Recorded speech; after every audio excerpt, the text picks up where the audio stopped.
The room went silent the moment the Admiral stood up. Not politely. Not casually. Every chair stopped moving at once like someone had cut the power in the building. The same men who had been laughing at me 5 seconds earlier suddenly looked like schoolboys caught setting fire to a church basement. Admiral Richard Monroe stared across the briefing room at Colonel Bryce Tanner, his jaw tight enough to crack bone. "Colonel," he said slowly, "you will apologize to her, right now." Nobody breathed. Tanner blinked twice, confused, embarrassed, angry. What he muttered. The Admiral took one step forward. "You heard me?" And that was the moment Bryce Tanner realized exactly who I was. An hour earlier, rain had been hitting the windows of Naval Station Norfolk hard enough to sound like gravel. Virginia weather in November had a way of crawling into your joints. Cold, damp, the kind of cold older people feel in old injuries before storms arrive. I parked my rental car beside a line of black government SUVs and sat there for a minute with both hands resting on the steering wheel. I almost drove away. Funny thing about revenge. People imagine it feels hot, burning, powerful. But after enough years, revenge gets cold, heavy, like carrying a wet sea bag uphill. I was 43 years old that morning, widowed for 11 years, retired from military service for almost a decade.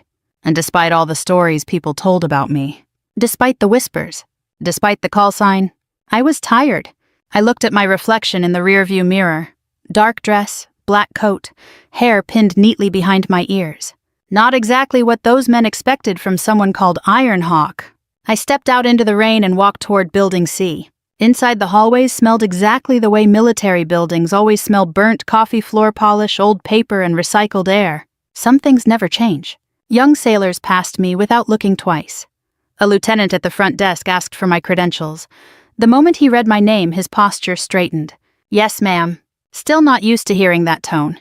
I took the elevator to the 3rd floor. The briefing room doors were already open. And that's where everything started. About 15 men sat around a long, polished table. Mostly SEAL officers, commanders, intelligence people, contractors, gray hair on some, scars on others. The kind of room where everybody measures everybody within 3 seconds. The moment I walked in, conversation slowed. Not because they recognized me, because they didn't.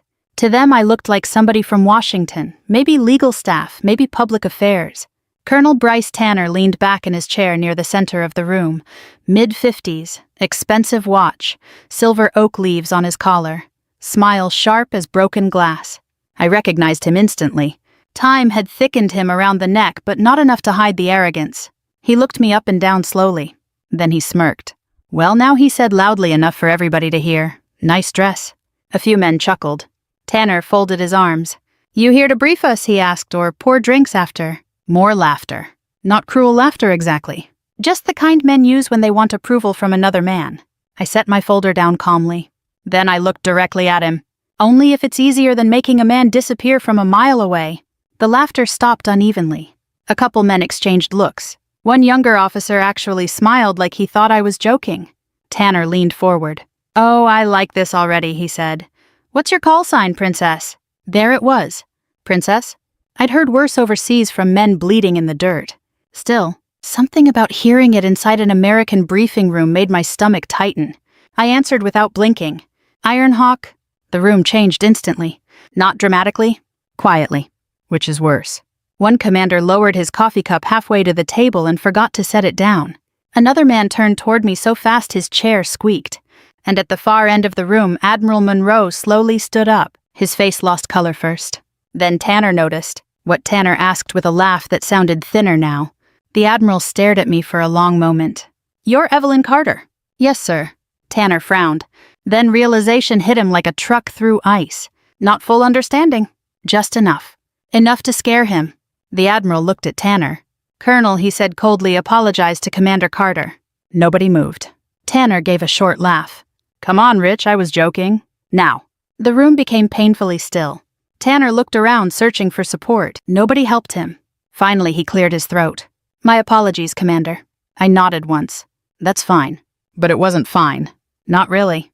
Because standing there looking at Bryce Tanner again after 11 years, I could suddenly smell Afghanistan dust in my memory. Burned metal. Jet fuel. Blood. And Daniel. Always Daniel. The briefing officially concerned a review board hearing scheduled for later that week. Old operational records. Classified mission disputes. Bureaucratic language wrapped around dead soldiers. But everybody in that room knew the truth. The hearing was about Operation Lantern Pike, the mission that killed my husband, and the mission Bryce Tanner built his career on afterward. Admiral Monroe dismissed the room 10 minutes later. People filed out quietly. Nobody joked anymore. As I gathered my papers, Monroe approached me carefully. He looked older than I remembered, deep lines around the eyes. A man who carried too many funerals inside him. "You should have warned me you were coming in person," he said softly. "I almost didn't." He nodded slowly. "Seeing Tanner rattled was worth it. That wasn't why I came." Monroe studied me. "You still hate him?" The question sat between us a while. Outside thunder rolled across the harbor. Finally I answered honestly, "I don't know anymore." And that frightened me more than hatred ever had. Because for 11 years anger had been the only thing keeping me moving. Without it, I wasn't sure what remained. As I left the building, I noticed Tanner standing alone near the far hallway window watching me. No smile now. No confidence either. Just fear. Good. For the first time in 11 years. Bryce Tanner understood the past had finally come back for him. That night I couldn't sleep. The rain had stopped sometime after midnight, but the wind still rattled the hotel windows overlooking the Elizabeth River. Norfolk looked gray and tired under the streetlights. Cargo cranes stood motionless in the harbor, like giant skeletons frozen in place. I sat at the small desk in my room wearing an old navy sweatshirt and stared at a photograph I hadn't touched in years. Daniel. He was laughing in the picture. That was the first thing people always noticed about him. Not the medals, not the size of him, not even the confidence. The laugh. Daniel Carter laughed like life was still worth trusting. I used to envy that about him. The photograph had been taken outside a diner in Oceanside, California, sometime before our last deployment together. We were younger then, sunburned, exhausted, happy in the careless way military couples sometimes are before reality catches up to them. Back before Operation Lantern Pike buried half our lives. I rubbed my thumb across the edge of the picture and closed my eyes. And just like that, I was back in Afghanistan again. The mountains near Coast Province looked beautiful from a distance. That's the lie war tells you first. Sunrise would hit those cliffs in shades of gold and orange, so perfect it almost looked painted. Then the shooting started and reminded everybody where they really were. Daniel and I had been attached to Joint Special Operations Command for almost 3 years by then. Different assignments, different specialties, same war. I worked long-range reconnaissance and sniper overwatch. Daniel handled extraction coordination and tactical movement. We understood each other in ways civilian marriages rarely understand. When you've watched somebody clean blood off their boots at 2 a.m, you stop wasting time pretending life is simple. Operation Lantern Pike began as a hostage rescue. 2 American aid workers had been taken near the Pakistan border. Intelligence suggested they were being moved between compounds every 12 hours. Fast-moving mission, high risk, politically sensitive. Bryce Tanner was the acting operational commander. Even then, people knew what kind of man he was. The military produces 2 kinds of officers over time. Leaders people would follow into hell. And climbers. Tanner climbed. Every conversation with him felt calculated. Every decision polished for promotion boards. Daniel saw through him immediately. He doesn't care about the men he told me once over instant coffee inside a plywood operations shack. He cares about headlines. I remember laughing quietly. "You just described half the Pentagon." Daniel smiled. "Yeah, but this one's dangerous." He was right. The mission went bad almost immediately. Bad intelligence, delayed surveillance updates, enemy numbers larger than expected. Standard military disaster. By sunset, our extraction timeline had collapsed completely. I was positioned on a ridge nearly a mile away, covering movement routes through my scope. Daniel's team was pinned near an abandoned compound while helicopters attempted to reroute through worsening weather. Radio chatter filled my headset nonstop. Confusion. Gunfire. Coordinates shouted over static. Then came the warning. I still remember the exact voice. "Lieutenant Harris, aviation support. We need immediate extraction now," he said. "Repeat now. Insurgents moving from the East Valley." Everybody heard it. Everybody, including Tanner. But Tanner delayed. Why? Because intelligence believed a high-value Taliban courier might still be nearby. Capturing him would elevate the mission from successful to historic. That's how careers get built. Daniel came over comms seconds later. His breathing sounded ragged. "We're exposed out here," he warned. "Request immediate pullout." Tanner answered calmly from command. "Negative. Hold position." I remember gripping my rifle so hard my fingers hurt. Daniel looked up toward my ridge through smoke and darkness. Even at that distance, I swear I knew exactly where he was. That's what happens after years with someone. You feel them. Another burst of gunfire cracked through the valley, then came screaming over comms. One Marine hit. Another wounded. Still, Tanner delayed extraction. I keyed my mic before protocol could stop me. "Command, this is Ironhawk. They need evac now." Silence. Then Tanner's voice again. "Maintain overwatch position, Commander Carter." Cold. Detached. Like men weren't dying below him. Weather worsened. Visibility dropped. Enemy trucks appeared along the eastern ridge exactly where aviation warned they would. Everything collapsed after that. The firefight became chaos. Daniel's team tried moving toward secondary extraction points, but they were boxed in from 3 sides. I fired until my rifle barrel burned hot through my gloves. 2 confirmed targets, then 4. Then more. Didn't matter. There were too many. And then, Daniel's final transmission. I've heard it in my sleep for 11 years. "Get the others out." Gunfire behind him. Heavy breathing. "Tell Evie." Static swallowed the rest. Then silence. The helicopters finally arrived 12 minutes later. 12 minutes. That's all. 12 minutes between life and death. 3 soldiers died during extraction. Daniel was one of them. The official report called it unavoidable combat loss due to deteriorating field conditions. Tanner received a Silver Star 6 months later. Promotion followed after that. Nobody asked too many questions because America was tired of war by then. Families wanted closure, command wanted clean paperwork, and grieving widows. Well, people prefer grieving widows quiet. I retired 14 months later. Couldn't sleep properly anymore. Couldn't stand briefing rooms. Couldn't hear helicopters without feeling sick. Most nights, I sat alone in our small house outside Richmond, listening to old voicemail recordings from Daniel just to hear his voice. Years passed that way. Empty years. Then 3 months ago, everything changed. A retired communications officer named Walter Green died in Arizona. Massive heart attack. Before he passed, he mailed a sealed package to Admiral Monroe. Inside were backup communication recordings from Lantern Pike. Original field transmissions, unedited. Proof Tanner knowingly ignored extraction warnings. Proof Daniel's team had been sacrificed for mission optics. Monroe contacted me 2 weeks later. At first, I refused to come. Then another package arrived at my house. No return address. Inside was Daniel's old sniper qualification badge wrapped in cloth. And beneath it, a handwritten note. 3 words, "Finish what we couldn't." I carried that note in my coat pocket now. Even sitting alone in that hotel room, I could feel its weight. Around 2 in the morning, my phone rang. Unknown number. I answered cautiously. "Commander Carter." Male voice, older. "Yes." Long pause. Then, "Ma'am, this is Sergeant Mike Donnelly." The name hit me instantly. One of Daniel's Marines. I sat upright. "Mike." "Yes, ma'am." His voice shook slightly. I heard Ironhawk came back. Outside harbor fog rolled over Norfolk. For the first time in 11 years. The ghosts were starting to come home too. Mike Donnelly asked if we could meet somewhere quiet. Not a bar. Not a base. Someplace normal, he said over the phone. I've had enough military buildings for one lifetime. So the next morning I drove west through steady gray clouds to a small diner outside Williamsburg. The place looked untouched since 1987. Chrome stools, faded pie display, country music low on the radio.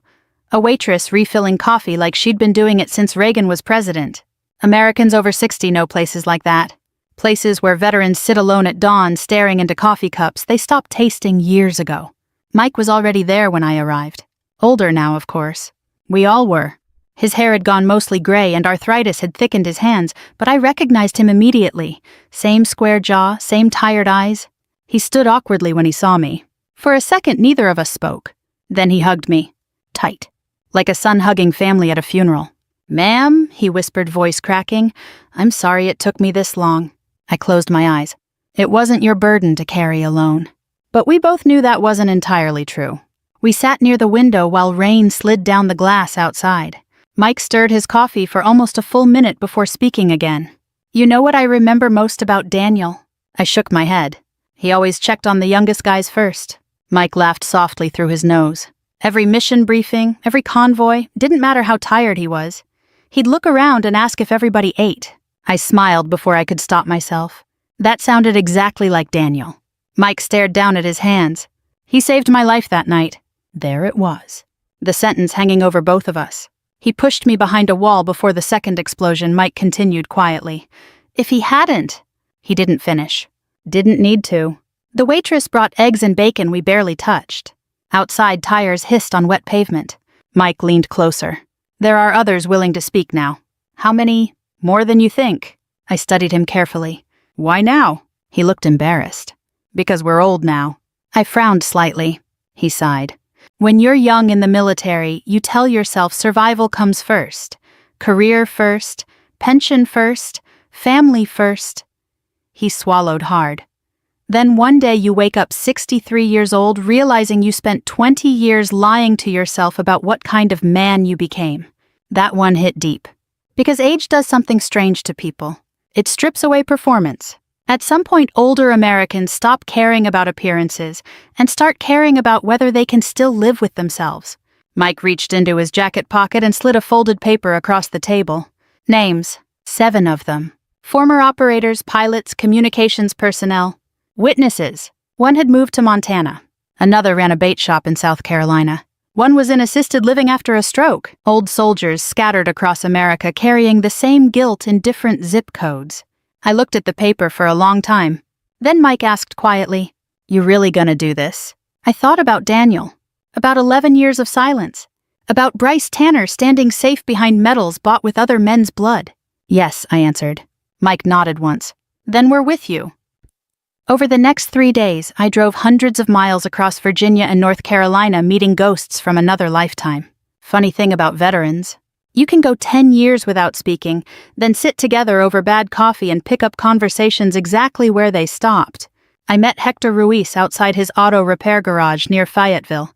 He walked with a cane now after 2 knee surgeries. "You still shoot?" he asked me. "Not much." He grinned. "That's probably safer for everybody." I met former helicopter pilot Andy Mercer at a fishing dock near Chesapeake Bay. Wind whipped his white hair while gulls circled overhead. "You know, Tanner called the delay acceptable losses afterward," Andy muttered bitterly. I almost punched him. "Why didn't you—" He stared at the water. "Because I had 2 daughters in college." Honest answer. Painfully honest. Another witness, Robert Gaines, lived alone in a small trailer outside Roanoke. Oxygen tank beside his recliner. COPD from years of smoking and burn pit exposure overseas. "I kept waiting for somebody else to speak first," he admitted quietly. That's the truth. Nobody judged him. Because fear ages differently inside every person. By Friday evening, 9 witnesses had agreed to testify. 9. More than Monroe expected. More than Tanner feared. And Tanner was afraid now. I could feel it. The harassment began subtly at first.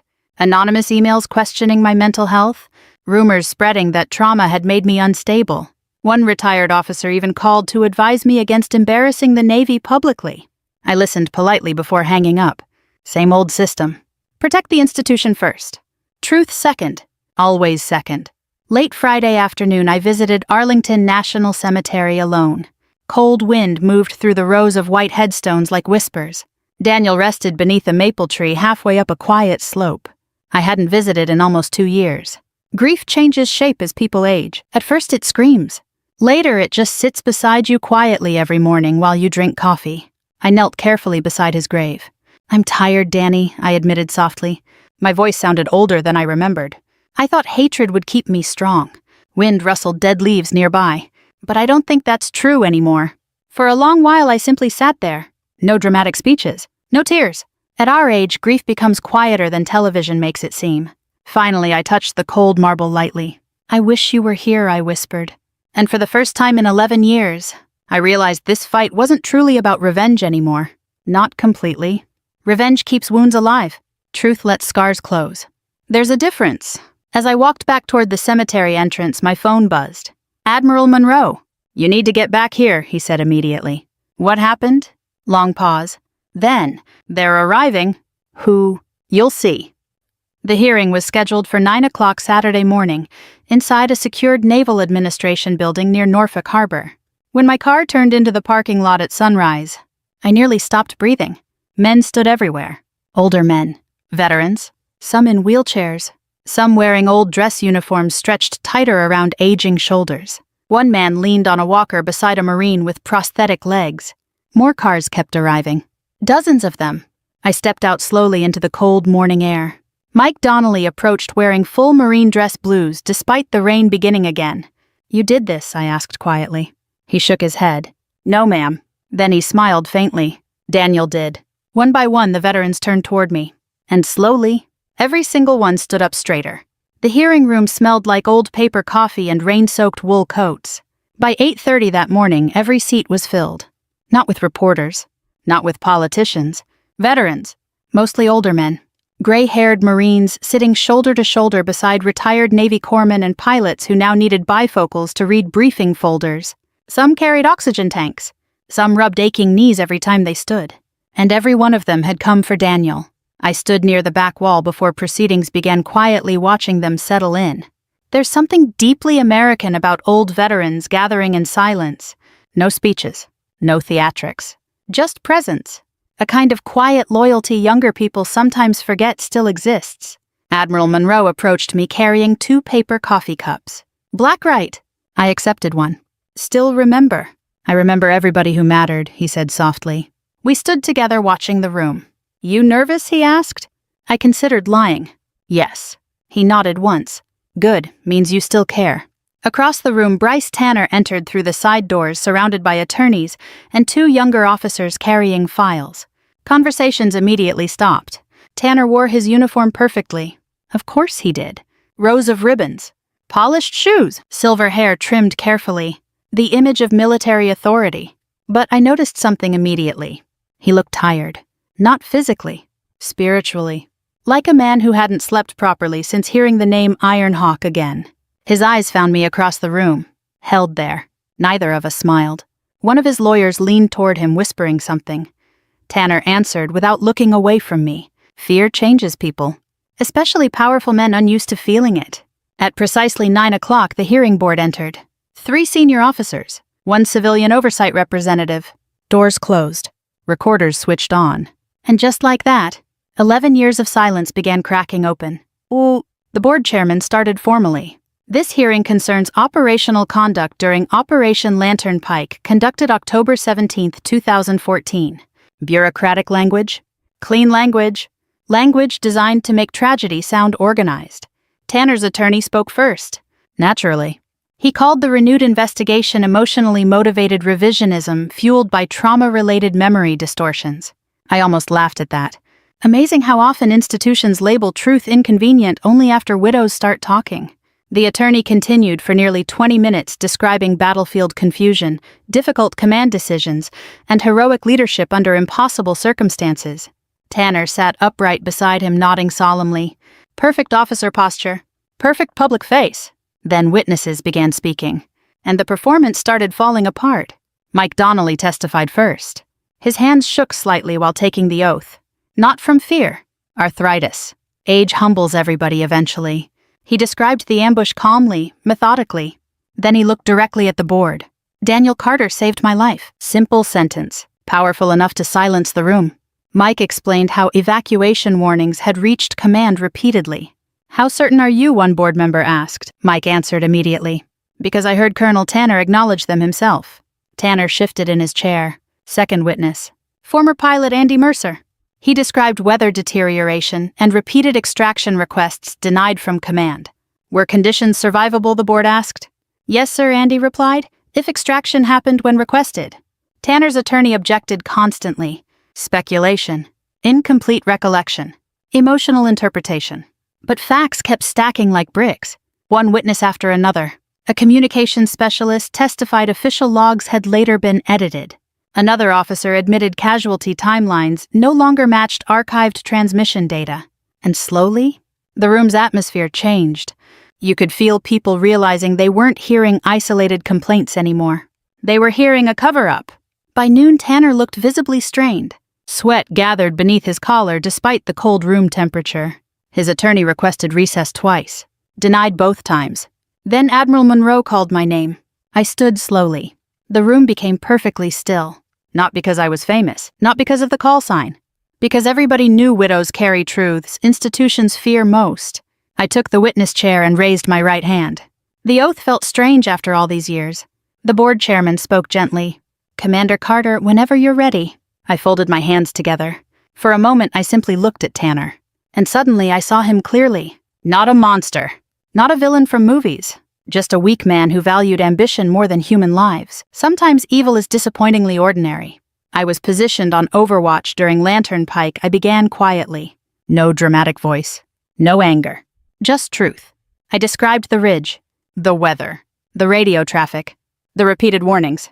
Then I described Daniel's final transmission. My throat tightened slightly there. Not enough to stop. Just enough to remind me grief never fully leaves the body. "Did you personally hear Colonel Tanner refuse extraction?" the chairman asked. "Yes." "Multiple times?" "Yes." Tanner's attorney stood abruptly. Commander Carter's emotional involvement compromises objective reliability. Before he could continue, Admiral Monroe interrupted. "Sit down, counselor." Cold enough to freeze water. The attorney sat. I continued speaking, and something strange happened while I talked. The anger I'd carried for 11 years started fading, not disappearing, just loosening, like finally setting down luggage too heavy to carry anymore. When I finished, silence settled over the room. Then Monroe stood. "There is one final item for review." He handed a flash drive to the board technician. Tanner went pale immediately. Because he knew. The recovered recording. Walter Green's backup archive. The room speakers crackled softly. Then old battlefield audio filled the hearing chamber. Gunfire. Static. Shouting. And finally Tanner's voice. Clear. Undeniable. Negative extraction. Maintain current operational posture. Another voice shouted over comms. "Sir, they'll be overrun." Tanner answered coldly. "Mission priority remains unchanged." The room froze. Nobody moved. Nobody coughed. Nothing except the faint hum of fluorescent lights overhead. Then Daniel's final transmission played. "Get the others out." Static. "Tell Evie." Silence. My chest tightened so suddenly I almost couldn't breathe. 11 years, and hearing his voice still felt like losing him all over again. Across the room, one elderly Marine quietly removed his glasses and wiped his eyes. The recording ended. No one spoke for several seconds. Finally, the chairman turned toward Tanner. "Colonel, would you like to respond?" Tanner swallowed visibly. His voice sounded smaller now, thinner. I made the best decision available under combat conditions. Nobody reacted. No sympathy. No agreement. Just exhausted disappointment. Then Tanner said the sentence that destroyed whatever remained of him. Leaders sometimes have to accept losses. The moment the words left his mouth, I knew he was finished. Because every veteran in that room understood something Bryce Tanner never did. Real leaders carry losses. They don't calculate them. By the following Monday morning, Bryce Tanner's career was over. Not officially. Not yet, but everybody knew. Military scandals move strangely in America. The public sees headlines last. Long before television networks catch up, the truth travels through quieter places first. Phone calls, veterans' halls, golf courses outside military towns, diners near bases where old men drink coffee at sunrise. By dawn, retired servicemen across half the East Coast already knew what happened inside that hearing room. And by noon, reporters started calling. I ignored every one of them. CNN, Fox, The Washington Post, even some podcast host from Texas wanting the real Iron Hawk story. I wasn't interested. People always think revenge ends with applause. But real revenge feels quieter than that, more complicated. I sat alone in my hotel room that afternoon, eating vending machine peanuts and watching rain slide down the glass, while news anchors discussed Bryce Tanner like they'd known him personally. Decorated officer under investigation. Questions surrounding battlefield conduct. Newly surfaced recordings. Strange hearing your pain summarized between pharmaceutical commercials. The television volume stayed low. Eventually, I turned it off altogether. Silence felt better. Admiral Monroe called around 6. Tanner submitted resignation paperwork. I leaned back slowly in the chair. That fast. The Navy wants distance before media pressure grows. Of course they did. Institutions protect themselves the same way old houses do during storms. Seal the windows, hide the damage, pray the foundation holds. Monroe sounded tired. "You all right?" "Funny question." I looked around the room. Half-empty coffee cup, wet coat hanging beside the heater, Daniel's old badge sitting on the nightstand. "No," I answered honestly, "not really." Long pause. Then Monroe sighed softly. Neither am I. We stayed quiet for a moment. After enough years, older people learn silence doesn't always need filling. Finally, he spoke again. There's going to be a recommendation board reviewing Daniel's actions. I closed my eyes. For what? Navy Cross. Emotion caught me off guard so suddenly I couldn't answer right away. Daniel should have received recognition years ago. Instead, Tanner got medals while my husband got folded flags and polite condolences. Monroe lowered his voice. I'm sorry we failed him. That one hurt worse because he meant it. I know, I whispered. The next few days blurred together. Veterans kept reaching out. Letters. Emails. Voicemails from men I hadn't spoken to in over a decade. One came from a retired corpsman in Arizona. Your husband carried me 300 yards with shrapnel in his own shoulder. Another from a Gold Star mother in Ohio. Thank you for making them tell the truth. That one made me cry. Not dramatically. Just quietly at the kitchen table of my hotel suite while cold coffee sat untouched beside me. Grief changes as people age. Tears arrive softer, but somehow deeper. On Wednesday evening, I attended a small veterans fundraiser near Virginia Beach because Mike Donnelly practically forced me to go. People want to thank you, he insisted. I didn't do this for attention. Doesn't matter. The event took place inside a modest American Legion hall with bad fluorescent lighting and overcooked roast beef. Real America. Folded flags in display cases. Old men discussing fishing. Women organizing raffles beside trays of cookies. The kind of place where patriotism still looks homemade. I almost left twice before entering. Then a young sailor stopped me near the doorway. Couldn't have been older than 22. Nervous expression, fresh haircut, dress white, slightly too stiff.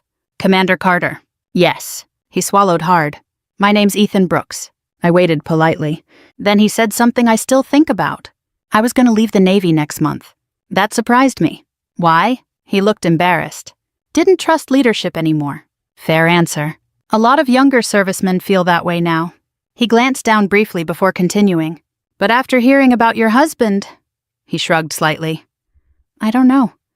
Guess I remembered why people serve in the first place. Something tightened painfully inside my chest.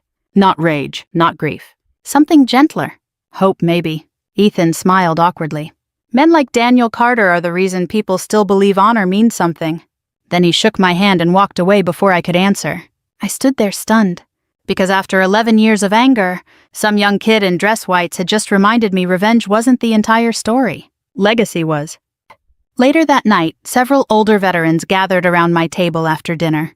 Mike, Andy Mercer, Hector Ruiz. Even Robert Gaines drove 3 hours despite his breathing problems. At one point, Robert looked at me with wet eyes and finally said the thing all of them had carried for years. We should have spoken sooner. Nobody moved. The room around us hummed with quiet conversation and clinking silverware. I studied their faces carefully. Aging men. Imperfect men. Men who spent decades surviving wars, divorces, funerals, layoffs, illness, and guilt. I could have humiliated them. Could have reminded them silence helped Tanner survive all these years. But honestly, I was too tired for bitterness anymore. You came now, I said softly. Robert lowered his head. Still feels late. Maybe I admitted, but truth arriving late is better than truth buried forever. Mike wiped his eyes roughly with one hand. No one spoke for a while after that. Then somebody changed the subject to old military rations, and suddenly half the table started laughing about powdered eggs and terrible coffee overseas. That's another thing older Americans understand. People survive pain by remembering ordinary things, not just tragedy. Thursday morning official Navy statements finally went public. Colonel Bryce Tanner retired effective immediately pending further review. Commendations connected to Lantern Pike suspended. Additional operational findings under investigation. Carefully chosen language. Still enough to destroy him. Reporters camped outside Tanner's Virginia home by afternoon. Former colleagues disappeared. Sponsors withdrew from veteran charity boards he served on. His entire reputation collapsed in less than a week. And strangely, watching it happen didn't satisfy me the way I once imagined. Because no public disgrace could undo a cemetery headstone. No humiliation could return 11 missing years. Revenge closes no graves. That truth settled heavily on me Thursday evening while I sat alone beside Norfolk Harbor, watching cargo ships move through dark water. Wind carried salt and diesel through the air. An older couple walked nearby, holding hands carefully like people who'd survived many winters together. I watched them disappear down the pier. Then I looked out over the water and quietly said Daniel's name aloud for the first time in years without anger attached to it. Just love. Simple, painful, human. And somehow, that hurt less. The ceremony took place beneath a pale winter sky at Arlington National Cemetery. Cold wind moved through the rows of white headstones in long, quiet waves, carrying the sound of distant traffic from Washington and the soft rustling of bare trees overhead. The army band played low in the distance while families gathered near the memorial section.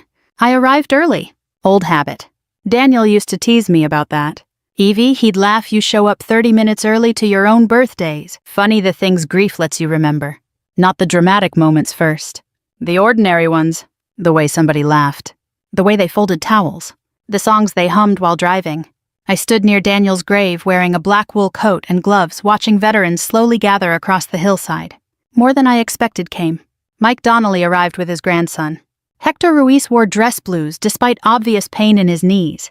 Andy Mercer stood near the back beside several retired pilots' hands, buried deep in his coat pockets against the cold. Even Robert Gaines made the trip, pulling oxygen carefully before lowering himself into a folding chair. Old soldiers. Still showing up for one another after all these years. That matters, more than people realize. A line of younger Navy personnel stood nearby in formal uniforms, many of them too young to remember Afghanistan clearly. But they came anyway, because service has always depended partly on stories passed between generations. Stories about sacrifice, about loyalty, about who we choose to become under pressure. Admiral Monroe approached shortly before the ceremony began. He looked exhausted, but peaceful too, like a man finally laying down a burden. "You ready?" he asked quietly. "No," I admitted. He smiled faintly. "That's probably the right answer." For a moment we simply stood together looking across the cemetery. Thousands of white stones stretching into the distance. Entire lifetimes reduced to names and dates. Monroe cleared his throat softly. "I visited Tanner last week." That surprised me. "Why?" He requested it. I turned toward him slowly, and the Admiral took a long breath before answering. He said he spent so many years convincing himself success justified everything. He stopped recognizing himself. I stared ahead silently. "Do you pity him?" Monroe asked. I thought carefully before answering. Number. That much was true. But after a second I added, "I don't hate him anymore either." And strangely, that felt like freedom. The ceremony began at 11 sharp. Flags moved sharply in the wind while the chaplain spoke about duty, sacrifice, and truth. Then the citation was read aloud. Daniel Carter, United States Navy, awarded the Navy Cross posthumously for extraordinary heroism during Operation Lantern Pike. As the officer described Daniel holding defensive positions so wounded men could escape, I closed my eyes briefly. Not because it hurt, because I could see him clearly again. Young, steady, braver than he ever believed himself to be. The medal presentation came next. A young sailor placed the Navy Cross carefully into my hands. Heavy, warm from his gloves. For 11 years, Daniel's story had belonged to reports written by frightened men protecting careers. Now, it belonged back where it should have been all along, with the truth. Applause spread quietly through the crowd. Not loud, not theatrical. The kind older Americans understand best. Respectful, real. Mike Donnelly cried openly beside his grandson. Hector removed his cap slowly and bowed his head. Even Monroe wiped at his eyes once before straightening again. And standing there among all those aging veterans, I finally understood something important. Daniel hadn't disappeared. Not really. A person survives in every life they touched. Every lesson they leave behind. Every act of courage another person carries forward. That's how honorable men live beyond funerals. After the ceremony ended, people lingered in small, quiet groups across the cemetery grounds. Stories started flowing naturally. Funny deployment memories, terrible military food. Old arguments nobody remembered clearly anymore. For the first time in years, Daniel's name existed inside laughter again instead of silence. That mattered more than revenge ever could. Eventually, the crowd began thinning. Families headed home. Veterans walked slowly back toward parking lots and buses. Monroe stopped beside me near the maple tree above Daniel's grave. "You disappearing again?" he asked. I smiled faintly. "Maybe not this time." He nodded approvingly. "You spent a long time thinking isolation was strength." I looked down at the medal in my hands. "Wasn't it?" "No," he said gently. "Strength is coming back after pain tries to bury you." Simple words, but older people know simple truths often carry the most weight. Before leaving, Monroe shook my hand firmly. Then he paused. You know, he said there are younger veterans asking about you already. I laughed softly. That sounds dangerous. Maybe. Then he grinned slightly. But maybe this country still needs people worth looking up to. 3 months later, I stood alone at an outdoor shooting range outside Richmond just before sunset. Cold air, orange sky, the sharp smell of gunpowder drifting through pine trees. I hadn't touched a sniper rifle in years before recently returning to practice again. Not because I missed war, because for the first time in a long while, I wanted to live instead of hide. A younger woman in Navy training gear stood 2 lanes away, adjusting her scope nervously. Maybe late 20s. Focused eyes. Good posture. After a few minutes, she glanced toward me, then looked again. Recognition slowly spread across her face. Excuse me, ma'am. Yes. She hesitated. Are you Ironhawk? I almost laughed hearing the name spoken out loud again. For years, it felt less like a call sign and more like a ghost. Finally, I smiled. Once? The young sniper looked at me like people used to look at legends when I was younger. But I didn't want that anymore. Legends are lonely things. Instead, I nodded toward her rifle. Your breathing's too fast before the trigger pull, I told her gently. She blinked, then smiled sheepishly. Yes, ma'am. We spent the next hour talking quietly while the sun disappeared beyond the trees. And somewhere during that ordinary evening, I realized something. Revenge may begin a story, but healing is what allows it to end. So, if this story meant something to you tonight, if it reminded you of someone you loved, someone you lost, or someone whose sacrifice should never be forgotten, then share their memory. Talk about them. Keep their story alive. And if you believe honor still matters in this world, I hope you'll stay for more stories like this. Because sometimes the people history forgets are the ones worth remembering most. My name is Margaret Lawson, and the moment my ex-husband saw a retired 4-star general rise from his chair and salute me in the middle of his wedding ceremony, all the color drained from his face. The ballroom had been buzzing with quiet conversation only seconds earlier. Crystal chandeliers glowed overhead. A string quartet played softly near the stage. Guests in expensive suits and designer dresses sipped champagne while waiting for the ceremony to begin. Then the general stood. His chair scraped against the polished floor. Everyone looked up. The music faltered. And before anyone could understand what was happening, he raised his hand in a formal salute and said loudly enough for half the room to hear, "Good afternoon, Admiral Lawson." The room went silent. One by one, several other military officers rose to their feet. My ex-husband Richard stared at me as though he'd seen a ghost. His millionaire bride looked from him to me completely confused. A woman near the front pulled out her phone. Another guest whispered, "Did he say Admiral?" Someone else answered, "3-star Admiral." I stood near the ballroom entrance wearing a simple navy blue dress I had purchased from a department store 2 weeks earlier. No medals, no uniform, no jewelry except my mother's wedding ring. I smiled politely. Richard looked like he couldn't breathe. And standing there, watching 20 years of assumptions collapse around him, I thought about the invitation that had arrived 6 weeks earlier. Because none of this had happened by accident. 6 weeks earlier, I was sitting on the back porch of my small home overlooking the Chesapeake Bay. The late afternoon sun reflected off the water. A fishing boat moved slowly in the distance. Retirement had been treating me well. After 38 years in the United States Navy, including the final years of my career as a 3-star admiral, I had finally learned how to enjoy quiet afternoons. I was reading a mystery novel when my neighbor Frank walked over carrying my mail. Frank was 73, retired Coast Guard and incapable of minding his own business. "You got something fancy today," he said. He handed me a thick cream-colored envelope. Gold lettering. Expensive paper. The return address immediately made me laugh. Richard Lawson. My ex-husband. Frank noticed my expression. "That bad?" "Worse." He sat down across from me. "Oh, now you've got to open it." I did. Inside was an elegant wedding invitation. Richard was getting married. Again. I wasn't surprised. Richard had always loved attention almost as much as he loved money. What caught my attention wasn't the invitation itself. It was the handwritten note tucked inside. "Margaret, I know it's been years. I hope life has been kind to you. Perhaps you'll enjoy seeing what success looks like these days. Richard." I stared at the note. Frank leaned forward. "That's rude, right?" "Oh, it's rude." "Good. Thought I was losing my mind." I laughed. Not because it hurt. Because it was so perfectly Richard. 20 years had passed since our divorce, and somehow he still believed he had won something. Frank shook his head. He has no idea, does he? No, none at all. Not the slightest. Frank began laughing.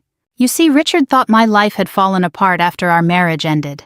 To be fair, he had reason to think that. When we divorced, I was still a Navy captain. I worked long hours. I moved frequently. I wasn't wealthy. I certainly wasn't glamorous. Meanwhile, Richard built a successful chain of commercial construction companies. He loved reminding people about it. Over the years, our communication became limited to occasional conversations regarding our daughter Emily. Richard never asked much about my career, and I never volunteered information. When I made Rear Admiral, he didn't know. When I made Vice Admiral, he didn't know. When I was promoted to 3-star Admiral, he didn't know. The truth was simple. He never cared enough to ask, and I never cared enough to tell him. Frank leaned back in his chair. So what are you going to do? Decline? He nodded. Reasonable. I looked again at the invitation. The wedding would take place at a luxury hotel in Northern Virginia. Hundreds of guests, business executives, investors, politicians. The kind of event Richard loved. I imagined him standing in front of everyone showing off his younger millionaire bride. Then another thought entered my mind. A question. A curious little question. How would they treat someone they believed had failed? I thought about the note. I thought about Richard. I thought about all the years he had quietly assumed he was superior because he measured success with dollar signs. And suddenly I wasn't angry. I was curious. Very curious. A few days later, Emily called. Mom, please tell me you're coming. Your father invited me to a wedding. I know. That's unusual. Emily laughed. Trust me, I argued with him about it. Our daughter was 40 years old now. Smart, kind, far more emotionally mature than either of her parents had been at her age. He thinks you'll say no, she admitted. I probably should. But, I smiled. But I'm considering it. There was a long pause. Then Emily said carefully, Mom, what are you planning? I don't know yet. That wasn't entirely true. The idea was already forming. A week later, I made my decision. I would attend, but not as Admiral Margaret Lawson. Not as a retired military leader. Not as someone with awards recognition and accomplishments. I would attend exactly as Richard imagined me. A struggling woman. A forgotten ex-wife. A naive single mother who never recovered after divorce. I wanted to see how they treated a person they believed had nothing. Not because I wanted revenge. At least that's what I told myself. The truth was more complicated. Sometimes life gives you a rare opportunity to see people's true character. And for the first time in 20 years, Richard had unknowingly handed me that opportunity. So I mailed my RSVP. Yes, I would be attending. And 6 weeks later, I would walk into a ballroom where nobody knew the truth, or so they thought. The week before the wedding, I stood in front of my bedroom mirror and studied my reflection. At 62 years old, I knew exactly how people saw me. Silver hair, a few wrinkles around my eyes, good posture from decades in uniform, calm confidence that years of leadership had quietly built.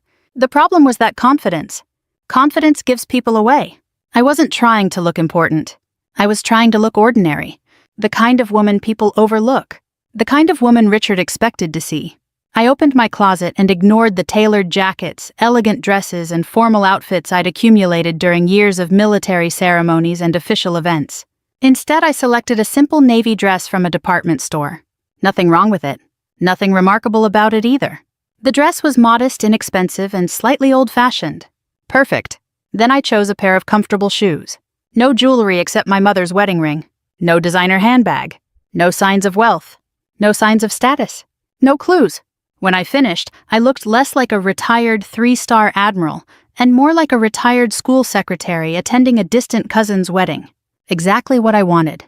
Mai 29 Satya. The wedding was being held at a luxury hotel outside Washington, D.C., the kind of place where valet attendants parked luxury cars all day, and nobody blinked when a guest arrived, wearing a watch worth more than most people's monthly mortgage payment. I could have arrived very differently. The Navy still occasionally offered transportation for certain events. Several former colleagues had even suggested I let them know if I needed assistance. Instead, I drove myself. My car was a 12-year-old Toyota Camry. Reliable. Practical. Paid for. The same car I'd owned for years. As I pulled into the hotel parking lot, I felt oddly relaxed. Retirement had taught me something important. When you stop caring about impressing people, life becomes much simpler. The valet attendant glanced at my car. His smile was polite but noticeably less enthusiastic than the greetings he'd offered the guests arriving in luxury vehicles. I noticed, not because it bothered me, because it confirmed something. People often reveal themselves in small moments. I handed him my keys. "Thank you." "Of course, ma'am." Professional, respectful, no problem there. Inside the lobby, however, things became more interesting. The hotel looked exactly like the sort of place Richard would choose. Marble floors, towering flower arrangements, large crystal chandeliers. Everything expensive, everything designed to impress. As I walked toward the ballroom area, a young wedding coordinator hurried toward me. She carried a clipboard and wore a headset. Without even asking who I was, she smiled quickly and pointed toward a side hallway. "The vendor entrance is down that way." I blinked. "The vendor entrance?" "Yes, ma'am. Catering and service staff are using that hallway." For a moment, I simply stared at her. Then I smiled. "Oh, I'm actually a guest." The poor woman turned bright red. "I'm so sorry." "It's fine." And it truly was fine. She wasn't being cruel. She had simply made an assumption. Still, it was interesting. One dress, one handbag, one ordinary-looking woman. And suddenly people placed you into an entirely different category. As I continued walking, I found myself remembering something from my Navy years. One of my mentors had once told me, "People treat uniforms differently than people." At the time, I hadn't fully understood. Now I did. Without rank, without decorations, without visible authority. You learned who people really were. The pre-wedding reception was being held in a large lounge overlooking the hotel gardens. When I entered, conversations filled the room. Laughter, music, the clink of glasses. Richard had invited nearly 200 guests. Business associates, old friends, neighbors, extended family. A surprising number of people from our past. Several recognized me immediately. I could almost see the thoughts forming behind their eyes. Margaret, Richard's ex-wife. I haven't seen her in years. A few approached. Most didn't. The first was Linda Pearson, a former neighbor. She hugged me warmly. "Margaret, it's been forever." "It has." She stepped back and looked me over. Not maliciously, just curiously. "You look good." "Thank you." Then came the inevitable question. "So what have you been doing these days?" I smiled. "Oh, keeping busy," which was technically true. Linda nodded politely, but I could tell she assumed keeping busy meant volunteer work or retirement hobbies, not leading thousands of military personnel, not advising senior defense officials, not helping oversee major operations. Again, I didn't correct her. A few minutes later, I overheard another conversation. Two women I vaguely remembered from years ago. They clearly didn't realize I could hear them. "That's Margaret." "Really?" "Yes. Poor thing." "What happened to her?" "I don't know, but Richard did very well after the divorce." I almost laughed. Poor thing. The words weren't cruel, just pitying. And somehow that was even more revealing. They had already decided what my life must look like, without evidence, without facts, just assumptions. Oh, about an hour later I spotted Emily. My daughter crossed the room quickly and wrapped me in a hug. "Mom." "Hello, sweetheart." She stepped back and looked at my outfit. Then her eyes narrowed. "Oh no," I smiled innocently. "What? You're doing something." "I have no idea what you're talking about." "Mom." "Emily." She folded her arms. "You deliberately dressed like this." "I dressed comfortably." "You dressed strategically." I laughed. She knew me too well. Maybe a little. Emily shook her head. "I can't believe you're actually going through with this." "Neither can I." "You're enjoying it." "A little." She groaned. Then she lowered her voice. "Dad has no idea." "No." "And Vanessa definitely has no idea." "No." Emily stared at me for several seconds. Finally, she smiled. "Honestly?" "What?" "I think they deserve whatever happens." Before I could answer, someone entered the room. A tall man with white hair and perfect posture. Colonel James Parker. Retired Marine Corps. We had worked together years earlier. The moment he saw me, his eyes widened. For a second, I knew exactly what he was about to do. Recognize me publicly. Fortunately, I reacted first. I gave a subtle shake of my head. Very slight, almost invisible. The colonel immediately understood. His expression changed. He walked over calmly. "Margaret." "James." We shook hands. His eyes sparkled with amusement. "Good to see you." "You too." "Enjoying the festivities?" "So far." A tiny smile appeared on his face. Then he leaned closer and quietly whispered, "This should be interesting." I smiled. That's what I'm beginning to think. And at that moment across the room, I finally saw Richard. He hadn't noticed me yet, but he would soon. And something told me the evening was only beginning. Richard finally noticed me about 10 minutes later. I was standing near one of the large windows overlooking the gardens, holding a glass of iced tea and talking with Colonel Parker, when I saw his eyes land on me across the room. For a brief moment he seemed surprised, then satisfied. That was the expression, satisfied, as though seeing me confirmed something he had believed for years. He excused himself from a group of guests and started walking toward us. I hadn't stood this close to Richard in nearly 3 years. Age had changed him. His hair was thinner. His face carried deeper lines. His expensive suit fit perfectly, but there was a certain stiffness to him now. The confidence remained. The humility still hadn't arrived. "Margaret." "Hello, Richard." He gave me a quick hug. The kind people perform because social etiquette requires it. "I'm glad you came." "Thank you for inviting me." His eyes briefly scanned my dress shoes and handbag. Not openly, not rudely, but I noticed years of military leadership had taught me how to read people. Richard was conducting an assessment, and based on what he saw, he appeared pleased. "You look well." "So do you." He smiled. "I'm doing all right." There it was. The old Richard. The man who could turn any conversation into a report on his own success. Before I could respond, he gestured toward a woman approaching from across the room. "Margaret, I'd like you to meet Vanessa." The future bride extended her hand. Vanessa Hale looked to be in her late 40s. Elegant, well-dressed, confident, beautiful in a polished magazine cover sort of way. She smiled warmly, at least initially. "It's wonderful to finally meet you." "You too." She squeezed my hand gently. Richard wrapped an arm around her shoulders. "We're very excited. I can see that." Vanessa glanced at my dress, then my handbag, then back to my face. The look lasted only a second. Most people probably wouldn't have noticed. I did. Years of negotiations, briefings, and command responsibilities had made me very observant. Vanessa had just reached a conclusion about me, and it wasn't flattering. Still, she remained polite, at least for now. As the afternoon continued, guests gathered in small groups throughout the reception area. Richard moved constantly, greeting people, telling stories, accepting congratulations, showing off. Some things never change. I found myself seated at a table with several people from our past. Former neighbors, old family friends, a retired banker, a couple who had once lived down the street from us. The conversation drifted toward retirement, travel, grandchildren, health concerns, typical topics for people our age. Then someone asked me a question.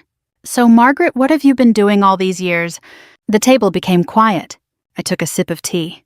"Oh, a little bit of this and that." The retired banker chuckled. "That sounds mysterious." "Not really." "What did you retire from?" Before I could answer, Richard appeared beside the table, and unfortunately he answered for me. "Margaret always preferred keeping things private." Several people nodded. Then Richard added, "Life can be tough after divorce. We all find different ways to get by." The words were delivered with a smile. Friendly on the surface, cruel underneath. The table fell silent. A woman looked uncomfortable. Someone else stared into their drink. I simply smiled. Richard waited, perhaps expecting a reaction, an argument, embarrassment. Instead, I asked calmly, "And how have you been, Richard?" His grin widened. "Oh, very blessed. Of course." That answer led directly into 10 minutes of discussion about his business success. Commercial properties, investments, expansion projects, revenue numbers, everything a person shares when they desperately need others to admire them. The strange thing was that I didn't feel angry. Not anymore. I mostly felt sad, because I realized something. Richard wasn't trying to impress me. He was still trying to convince himself. An hour later, guests began moving toward another reception area where appetizers were being served. I found myself standing near a display of flowers when Vanessa approached. She held a champagne glass and wore a sympathetic smile. The kind of smile wealthy people sometimes offer when they believe they're being generous. "Margaret." "Yes, I just wanted to say something." I waited. She lowered her voice. "I know these events can sometimes be difficult." "Difficult?" "Seeing your former spouse move on." I almost laughed. Not because it was funny, because she genuinely believed she was comforting me. "I appreciate your concern." She nodded. Then came the line. If things are ever difficult financially, don't be embarrassed to ask for help. There it was. The assumption laid bare. Not hidden. Not implied. Direct. I studied her face. There was no malice there. Only arrogance.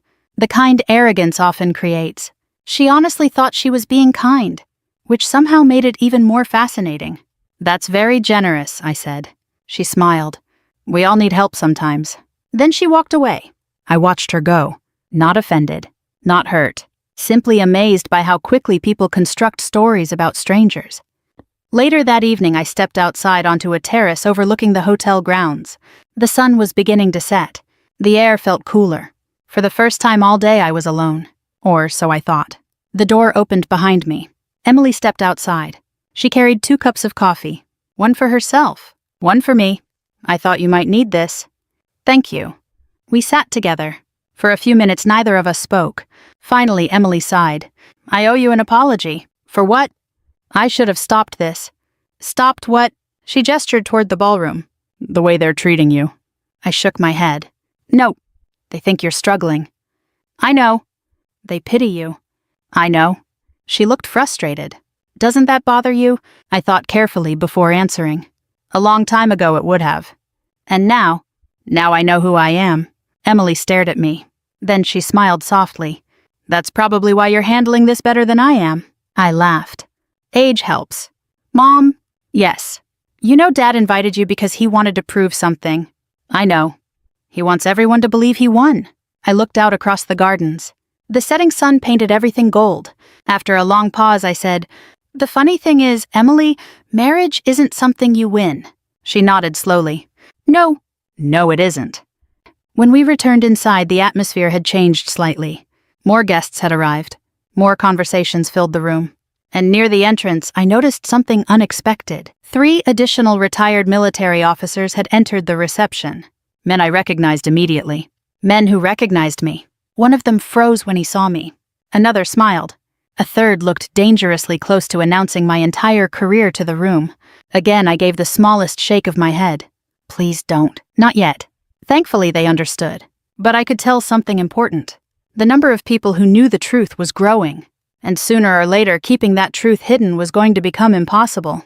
Meanwhile, Richard continued moving through the crowd, proudly displaying the life he had built. Completely unaware that the foundation beneath his assumptions was already beginning to crack. By the following morning, I had almost convinced myself that I knew exactly how the day would unfold. I was wrong. The wedding ceremony was scheduled for early afternoon. Guests spent the morning gathering in hotel lounges, visiting with old friends, and enjoying a lavish brunch arranged by Richard and Vanessa. I arrived quietly dressed much the same as the day before. Simple dress, simple shoes, no indication whatsoever that I had spent nearly 4 decades serving my country. As I entered the dining room, I immediately noticed something unusual. Several military officers were already present. Not 1 or 2. Several. That wasn't entirely surprising. Washington, D.C. and Northern Virginia are full of military personnel, both active and retired. Still, I recognized some of them. And they recognized me. One retired admiral nearly spilled his coffee when he spotted me. Another stared for a moment before smiling. The amused expressions were becoming difficult to ignore. Colonel Parker appeared beside me, carrying a plate of eggs and toast. You've created quite a situation. I've done nothing. He laughed. That's exactly the problem. I looked around the room. What do you mean? Margaret, every retired officer in this hotel is currently trying to figure out why a 3-star admiral is pretending to be invisible. I smiled. Let them wonder. He shook his head. I don't think that's going to remain possible much longer. At the time, I assumed he was exaggerating. A few hours later, I realized he wasn't. The ballroom itself was magnificent. Richard had spared no expense. White roses decorated every table. Crystal chandeliers illuminated the room with warm golden light. A raised platform stood at the front where the ceremony would take place. A string quartet played softly as guests found their seats. Nearly every chair was occupied. More than 200 people. Business executives, investors, political donors, friends, family, neighbors, people from every chapter of Richard's life. As I entered through a side door, several guests glanced my way, then quickly looked elsewhere. I was exactly who they expected me to be. The forgotten ex-wife. The struggling woman. The cautionary tale. I took a seat near the middle of the ballroom. Not too close. Not too far. A perfect place to observe. For a few minutes, everything proceeded normally. Guests chatted. Servers moved quietly between tables. The musicians continued playing. Then the first surprise arrived. A retired 4-star general entered the ballroom. General Thomas Whitaker, 70 years old, respected throughout the military community. The moment I saw him, I nearly laughed. We had worked together years earlier during a major joint operations initiative. He was a good man, and unfortunately he possessed absolutely no talent for subtlety. Several guests immediately noticed him. Whispers spread. Is that a general? I think so. Why is he here? Richard noticed as well. His expression brightened. I could almost see the assumption forming. Important people were attending his wedding. Exactly the sort of thing he enjoyed. The general took a seat near the front. A few minutes later, another retired senior officer entered. Then another. Then another. The ballroom became increasingly curious. Guests whispered among themselves. Richard looked positively delighted. Vanessa appeared equally pleased. Neither understood what was happening. Neither realized every one of those officers knew exactly who I was. The ceremony was scheduled to begin at 1 o'clock.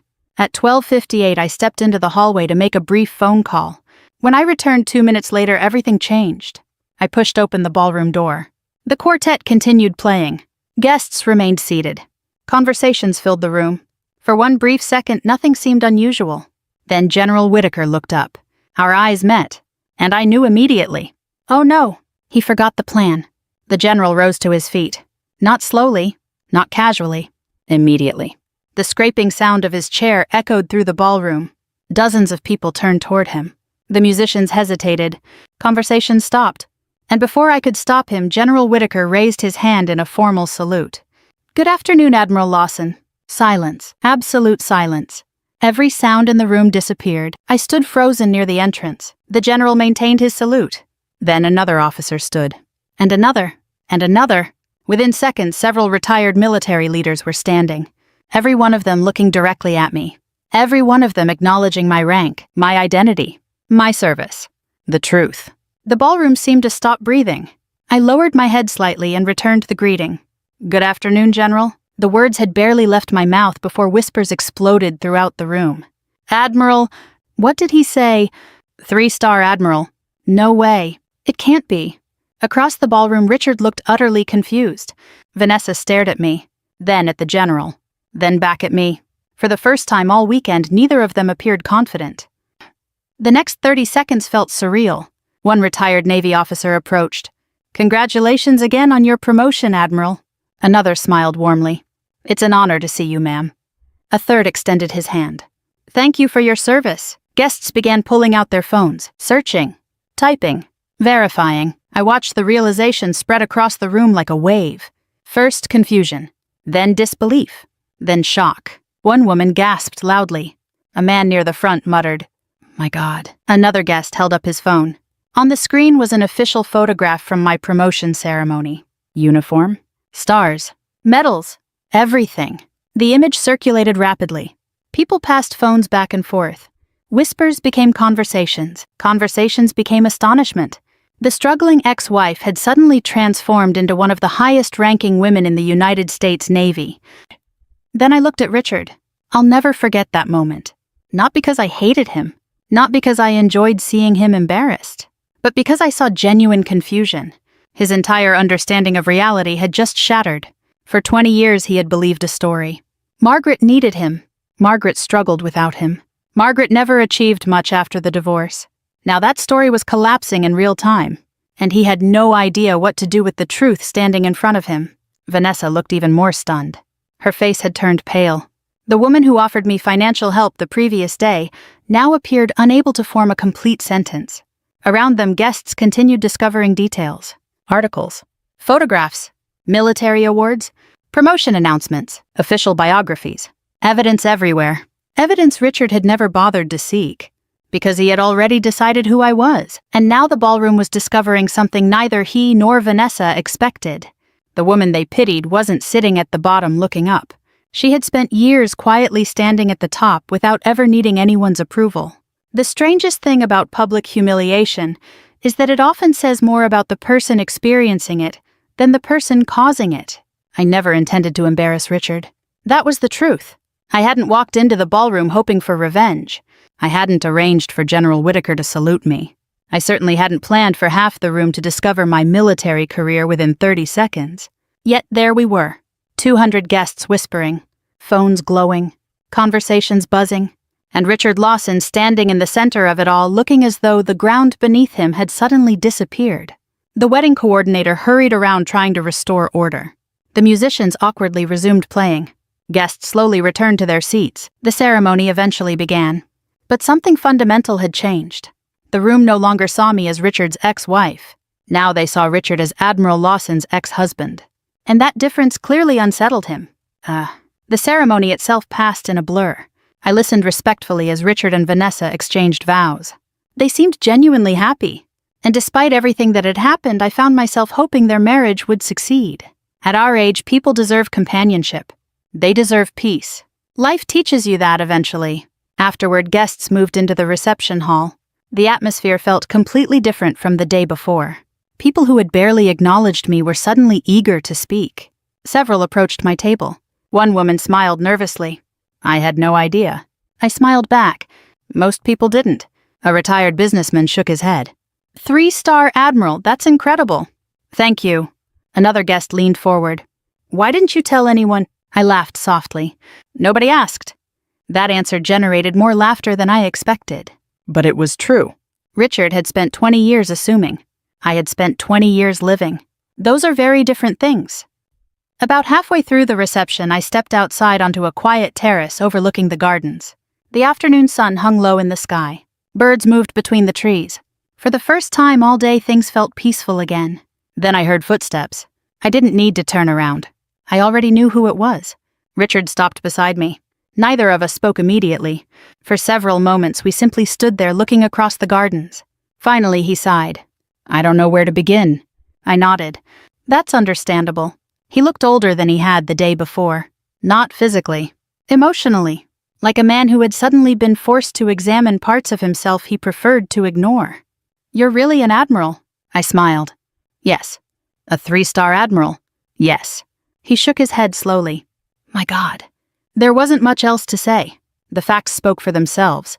After another long silence, he asked the question everyone else had been asking. Why didn't you tell me? I thought carefully before answering. Then I looked directly at him. Would it have mattered? That question hit him harder than any accusation could have. Because we both knew the answer. Not really. For years, he hadn't cared enough to ask about my life. Why would he have cared enough to hear about it? Richard looked away. The silence stretched. Finally, he spoke again. I honestly thought... He stopped. I waited. I thought things had been difficult for you. They were. His head snapped toward me. They were... I nodded. Richard being successful doesn't mean life is easy. For the first time, he looked genuinely curious. Not defensive. Not arrogant. Curious. So I continued. I spent years away from Emily because of deployments. His expression softened. I know. I missed birthdays. I remember. I lost friends. He nodded. I worked 14-hour days. That doesn't surprise me. I smiled sadly. The promotions didn't erase those things. For a moment, neither of us spoke. Then Richard said something unexpected. I never thought about any of that. No, I should have. Probably. He laughed quietly. A painful laugh. The kind people make when they finally recognize an uncomfortable truth. Several minutes later, he asked another question. One that mattered far more. Were you trying to make me look foolish? The answer came easily. No. His eyes searched my face. I think he expected anger. Resentment. Bitterness. Instead, he found none. Because the truth was simpler. I wanted to see how people treated someone they believed had nothing. He nodded slowly. And I smiled. I learned a lot. He looked down at the ground. So did I. Say. A little later, Vanessa approached us. She looked nervous. Far more nervous than I had ever seen her. Am I interrupting? Not at all, I said. Richard quietly excused himself, leaving the two of us alone. Vanessa folded her hands together, then surprised me completely. I'm ashamed. I blinked. Ashamed? Yes, she took a breath. I owe you an apology. I remained silent. She continued. When we met yesterday, I made assumptions. I smiled gently. Most people did. That's not an excuse. No, it wasn't. Vanessa looked genuinely uncomfortable. I thought I understood your story. You didn't. No, she laughed softly. Clearly not. Then her expression became serious. Richard talked about you over the years. That didn't surprise me. What did he say? She hesitated. The hesitation told me everything. Finally, she answered. He made it sound like you never recovered after the divorce. I nodded. Again, not surprising. People often rewrite history in ways that protect their pride. Vanessa looked embarrassed. And I believed him. I understand. No, you don't. Her eyes became moist. I treated you like someone who needed my help. I smiled. You thought you were being kind? That doesn't make it better. No. She laughed through her embarrassment. No, it doesn't. For a moment, we simply stood there. Then she asked quietly, Can you forgive me? The younger version of myself might have hesitated. The older version didn't. Of course. The relief on her face was immediate and genuine. That evening, as the reception continued inside, I remained on the terrace for a few more minutes, watching the sunset, thinking, reflecting. For years I had imagined what it might feel like if Richard finally understood who I became. Now I knew. It wasn't satisfying. It wasn't triumphant. It wasn't revenge. It was sad. Because I realized something important. The greatest mistake Richard made wasn't underestimating my career. It wasn't missing my promotions. It wasn't failing to recognize my accomplishments. His greatest mistake was never truly seeing me when we were married. And standing there beneath the fading sunlight, I began to suspect he finally understood that too. The reception continued well into the evening. Inside the ballroom, the orchestra had replaced the string quartet. Guests laughed, danced, and moved between tables carrying slices of wedding cake and cups of coffee. By then, the shock had mostly faded. People had adjusted to the truth. Human beings are remarkably adaptable that way. Something can completely overturn their understanding of a situation, and after a few hours it simply becomes the new reality. I was no longer the struggling ex-wife. I was no longer the mystery guest. I was simply Margaret again. And strangely enough, that was exactly what I wanted. Not Admiral. Not Vice Admiral. Not former commander. Just Margaret. A mother. A grandmother. A woman who had lived long enough to understand what actually matters. As the evening progressed, I noticed something interesting. The people who approached me now were very different from the people who had approached me the day before. Yesterday, many conversations centered on assumptions. Today, they centered on curiosity. Several guests asked about military life. Others wanted to know what it was like leading large organizations. One elderly gentleman spoke with me for nearly 20 minutes about his service during Vietnam. Another shared stories about his son serving overseas. The conversations felt genuine, human. And for the first time all weekend, I stopped feeling like an observer. I felt like a participant. Emily eventually found me near the dance floor. Her eyes sparkled. You look happier. I am, she smiled. You know, this weekend could have gone very differently. It certainly could have. She glanced across the ballroom. Richard was speaking with a group of guests. For once, he wasn't dominating the conversation. He was listening. Actually listening. Emily noticed it too. He's different. A little. You think it'll last? I considered the question carefully. I don't know. Then I smiled. But people can surprise you. At 62, I had learned never to underestimate the possibility of change. Some people grow quickly. Others take decades. But growth remains possible for all of us. A short time later, the band began playing a slower song. Couples moved onto the dance floor. I watched from my table while sipping coffee. Then someone appeared beside me. Richard. Again. Only this time he looked calmer. Less shaken. Less defensive. More honest. May I sit? Of course. He pulled out a chair and sat down. For several seconds he simply watched the dancers. Finally he spoke. You know something. What? I spent years thinking I won. I looked at him. His eyes remained fixed on the dance floor. The divorce. I said nothing. He continued. I built businesses. You did. I made money. You did. I bought bigger houses. You certainly did. That earned a small laugh. Then his smile faded. And somehow I convinced myself that meant I won. The sadness in his voice surprised me. Not because I lacked sympathy. Because it sounded genuine. Richard wasn't performing. He wasn't seeking attention. For perhaps the first time since I'd met him 40 years earlier, he was being completely honest. Then he said something I never expected to hear. I was wrong. The words hung in the air. Simple, direct, powerful. I didn't rush to answer. Some moments deserve silence. Eventually he looked at me. I should have respected you more. I nodded. Yes. I should have acknowledged everything you sacrificed. Yes. I should have told Emily how proud she should be of you. My throat tightened unexpectedly. Not because of the apology itself. Because of who he mentioned. Emily, our daughter. The person who mattered most. Richard looked down at his hands. I failed there. I could see how difficult those words were for him. And because they were difficult, they mattered. After a moment, I reached across the table and gently touched his hand. You can't change the past. I know. But you can change tomorrow. He looked up. For the first time all weekend, his eyes seemed lighter. Not happy, but relieved, as though he had finally put down a burden he had carried for years. Near the end of the evening, the photographer gathered family members for a final group picture. Richard and Vanessa stood at the center. Emily joined them.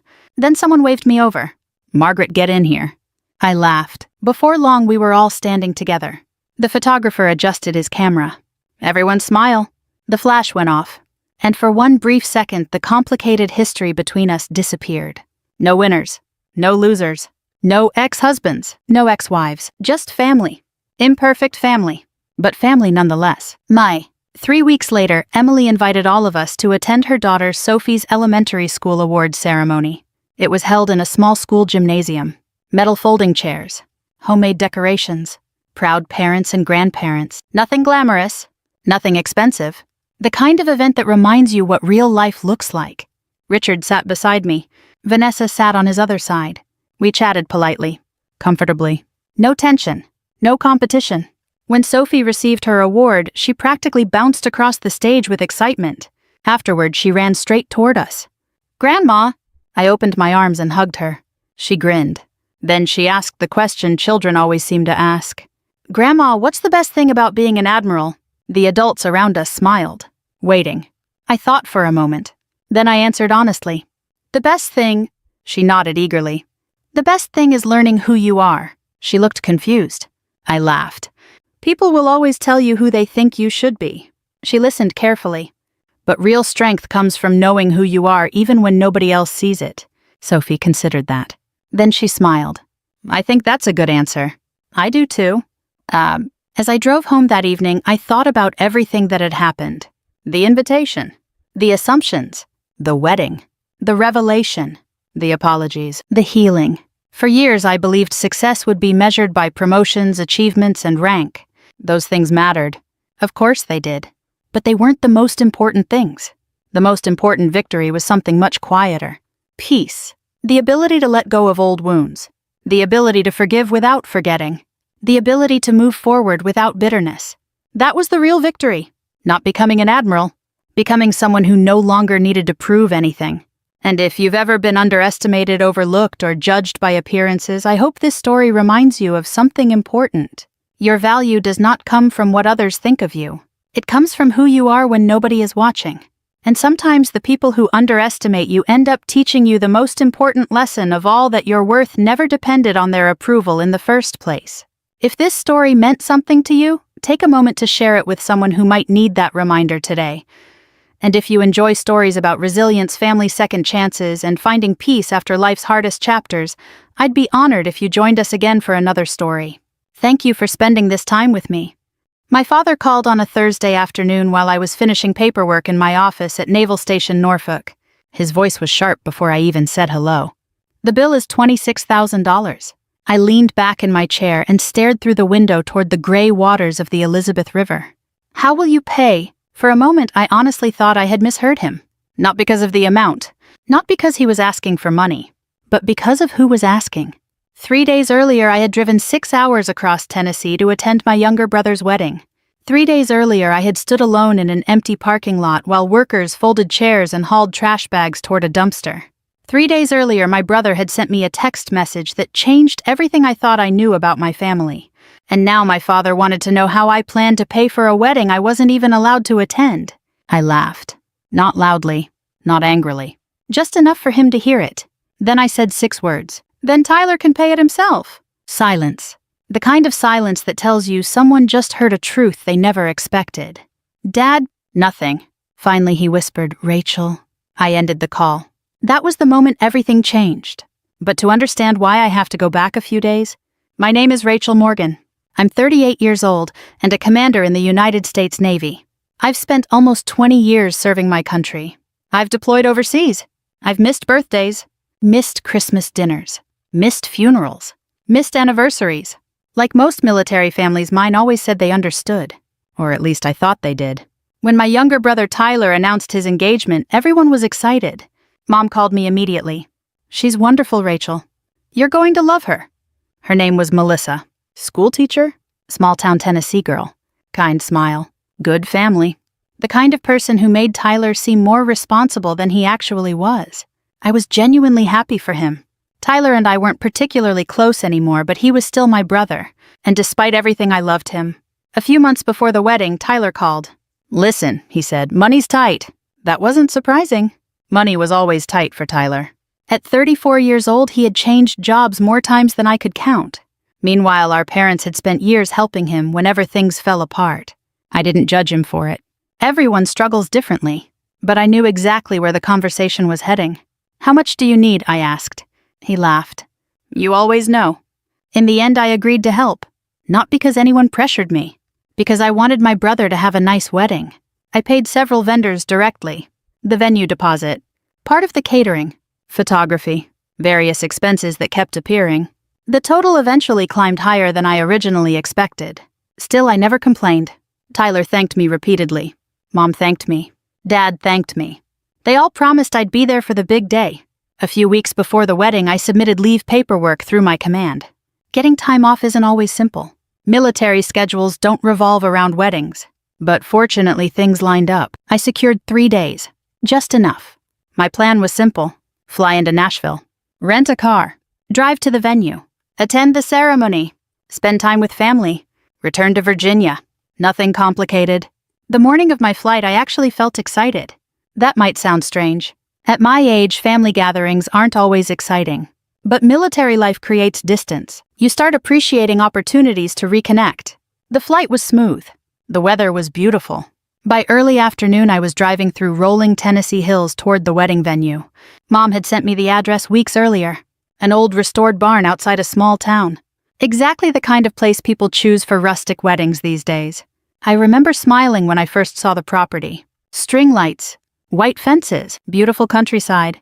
Then I noticed something strange. The parking lot was nearly empty.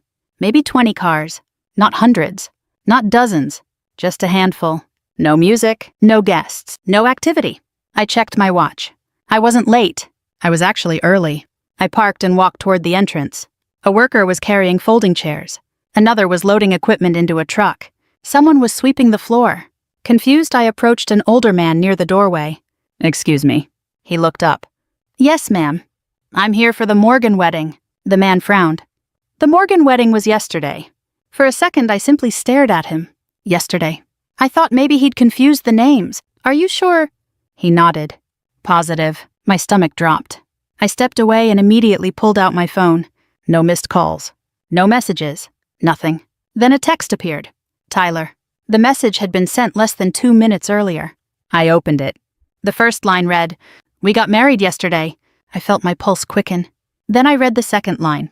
"Only important people were invited." I read it again and again, as if the words might somehow rearrange themselves. They didn't.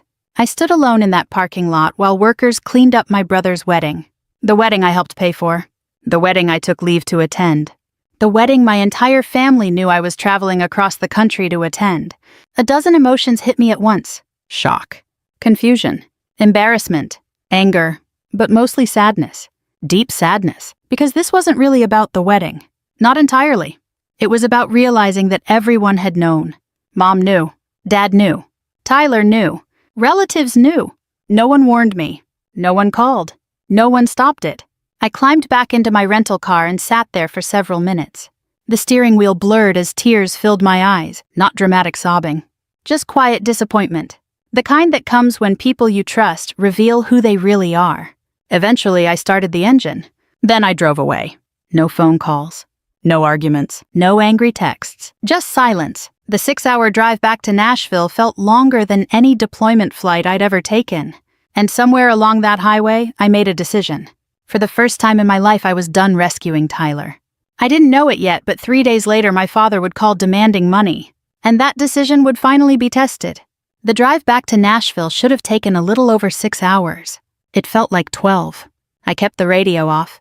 Normally I liked having music during long drives, old country songs, classic rock, something familiar. That day silence felt more honest. Every few miles I glanced at my phone sitting in the passenger seat. No calls, no apologies, no explanation. Just that text message. "We got married yesterday. Only important people were invited." The words replayed in my head like a broken record. By the time I returned the rental car and boarded my flight back to Virginia, the initial shock had started to fade. What replaced it was something worse. Understanding. Because the more I thought about it, the more I realized this wasn't some last-minute mistake. This had been planned. The date had been changed. Invitations had been updated. Guests had been notified. Travel arrangements had been coordinated. Dozens of people knew. Yet somehow I was the only one left in the dark. That realization hurt more than the wedding itself. When I landed in Norfolk that evening, I went straight back to my apartment. The place was quiet. Neat. Predictable. The way military people tend to keep their homes. I dropped my overnight bag beside the couch and sat there for a long time. Eventually my phone buzzed. "Mom." I stared at her name, then sent the call to voicemail. A minute later she called again. Voicemail. Then Dad. Voicemail. Then Tyler. Voicemail. I wasn't ready. For 20 years I had been the family peacemaker. The reliable one. The reasonable one. The person expected to smooth everything over. For once I wanted them to sit with the consequences of their choices. The next morning I woke up before dawn out of habit. After nearly 2 decades in the Navy, sleeping late feels unnatural. I made coffee and sat on my balcony watching the sunrise. Then I listened to the voicemails. Mom's came first. "Rachel, honey, please call me." Her voice sounded nervous. Not guilty. Not remorseful. Just nervous. Dad's message was similar. "Your mother is upset. You need to call home." Interesting. Not "we're sorry." Not "we made a mistake." Just instructions. Then came Tyler's message. "Look, don't make this a bigger deal than it is." I actually laughed. A bigger deal. I had crossed several states to attend his wedding. The wedding I helped finance.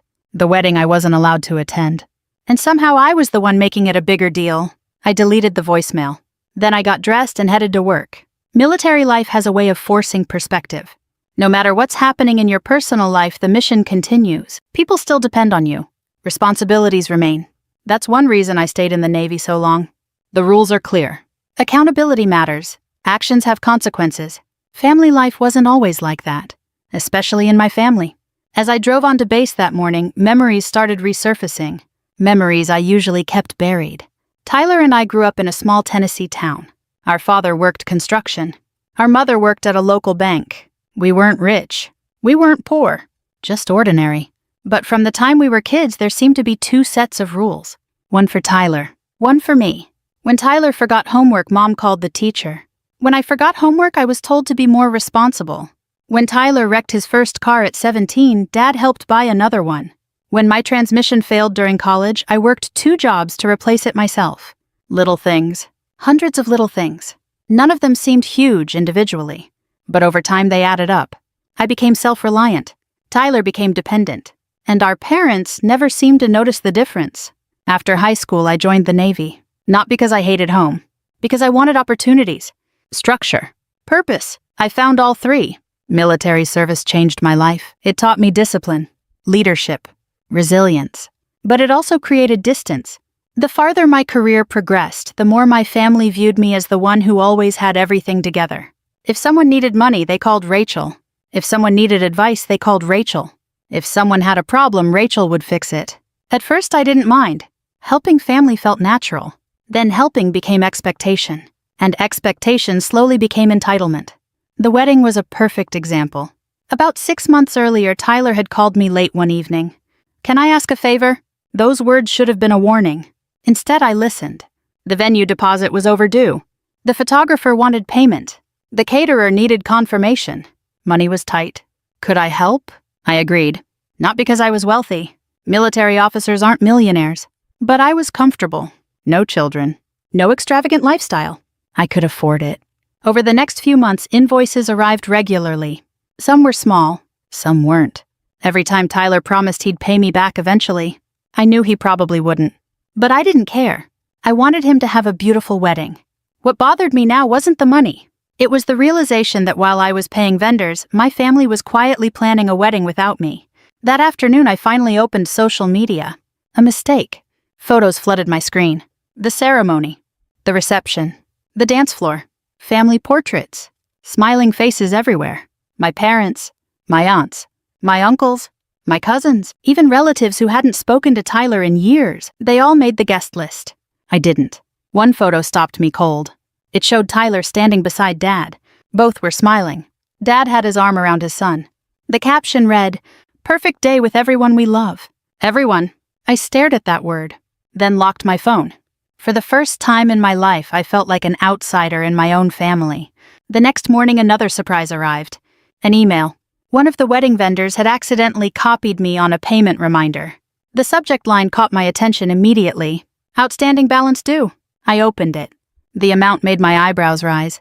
Thousands of dollars remained unpaid, far more than I expected. Then I noticed something else. The invoice wasn't addressed to Tyler. It wasn't addressed to my father. It was addressed to me. And suddenly I realized something was very, very wrong. The invoice sat on my screen while I stared at it in disbelief. At first I thought it had to be some kind of mistake. Maybe the venue's accounting department had entered the wrong email address. Maybe they had accidentally copied me because I'd made an earlier payment. That seemed reasonable. But the longer I looked, the less reasonable it became. The balance was just over $6,000. And right beneath the amount due was my name. Rachel Morgan, responsible party. I read the line 3 times. Then I opened the attached contract. My stomach tightened. The document listed Tyler and Melissa as the wedding couple. But under financial responsibility, someone had entered my information. My name, my email, my phone number, even my Norfolk address. I immediately called the venue. A woman named Sandra answered. She sounded tired, like someone who had spent years dealing with wedding emergencies. "Maple Creek Events, how can I help you?" I introduced myself and explained the situation. There was a pause. Then keyboard sounds. More silence. Finally she spoke. "Oh," not exactly the response I wanted. "What does O mean?" I asked. "Ma'am, according to our records, you were listed as the secondary financial guarantor." My jaw tightened. "I never signed anything." Another pause. "I understand." Sandra sounded uncomfortable. "Would you like me to email the documents?" "Please." 10 minutes later they arrived. I opened them immediately. What I saw made my blood run cold. There was no signature from me. No authorization. No approval. Just my information entered into the system. Enough information that vendors naturally assumed I was involved. Enough information that they were contacting me when payments stopped. I thanked Sandra and ended the call. Then I sat quietly in my office, not angry. Not yet. Mostly disappointed. Because I knew exactly what had happened. Tyler had assumed I'd eventually pay whatever remained. Maybe not immediately. Maybe after some complaining. But eventually, because that's what I had always done.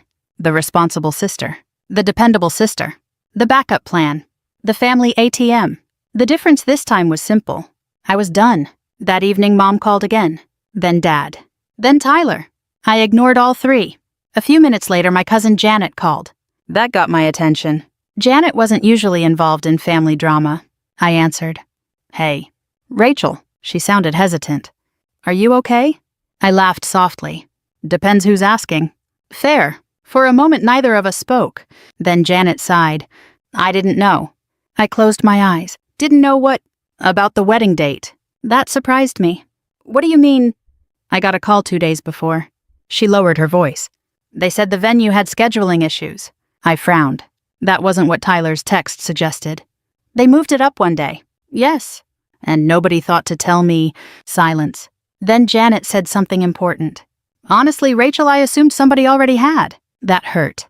Not because of Janet, because it confirmed what I'd suspected. People had simply assumed someone else would handle informing me. Nobody cared enough to make sure. When the call ended, I sat alone in my apartment. The Navy had taught me many lessons. One of the most important was this. Pay attention when people show you their priorities. Words matter, but actions matter more. My family had spent years telling me how much they loved me. Then they held a wedding without me. The actions were speaking very clearly. The following morning, things escalated. I arrived at work just before 7, coffee in one hand. laptop bag in the other. My phone buzzed. Tyler. I almost ignored it. Then curiosity won. I answered. Hello? His tone was instantly defensive. There you are. I smiled. Not because anything was funny. Because he sounded annoyed. As if I had inconvenienced him. What do you need, Tyler? What do I need? He laughed. The vendors are calling everybody. Okay. Yes. Rachel, they're saying money is still owed. I waited. Eventually he continued. You paid some of the earlier invoices. There it was. The real reason for the call.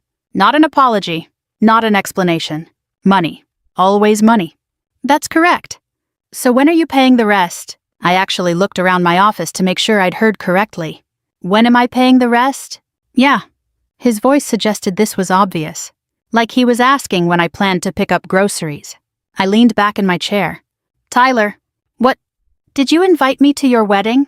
Silence. Not long. Just enough. That's not the point. I laughed. There it is. What? The point. His breathing grew heavier. Rachel, don't start. Start what? This drama. Drama. My brother had excluded me from his wedding and somehow I was creating drama. The logic was almost impressive. Let me ask you another question. What? Who told you I was paying $26,000? Silence again. Longer this time. That told me everything. Because nobody had told him. He had simply assumed. The same way he always had. Finally he said, your family. I almost felt sorry for him. Almost. Apparently not. Then I ended the call. The next few days were surprisingly peaceful. No arguments. No yelling. No emotional confrontations. Just quiet. I focused on work. Attended meetings. Reviewed reports. Went for runs after duty hours. For the first time in years, I stopped carrying responsibility that wasn't mine.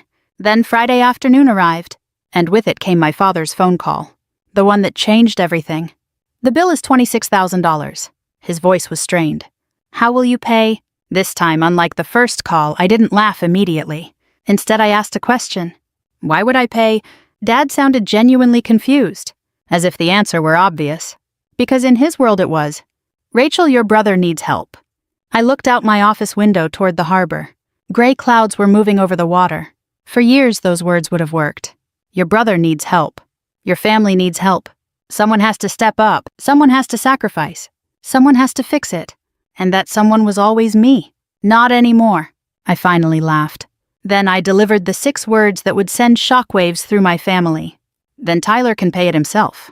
The silence that followed was absolute, and before the week was over, an even bigger truth would emerge, a truth none of us were prepared for. The silence after I hung up on my father lasted exactly 21 hours. Then everything exploded.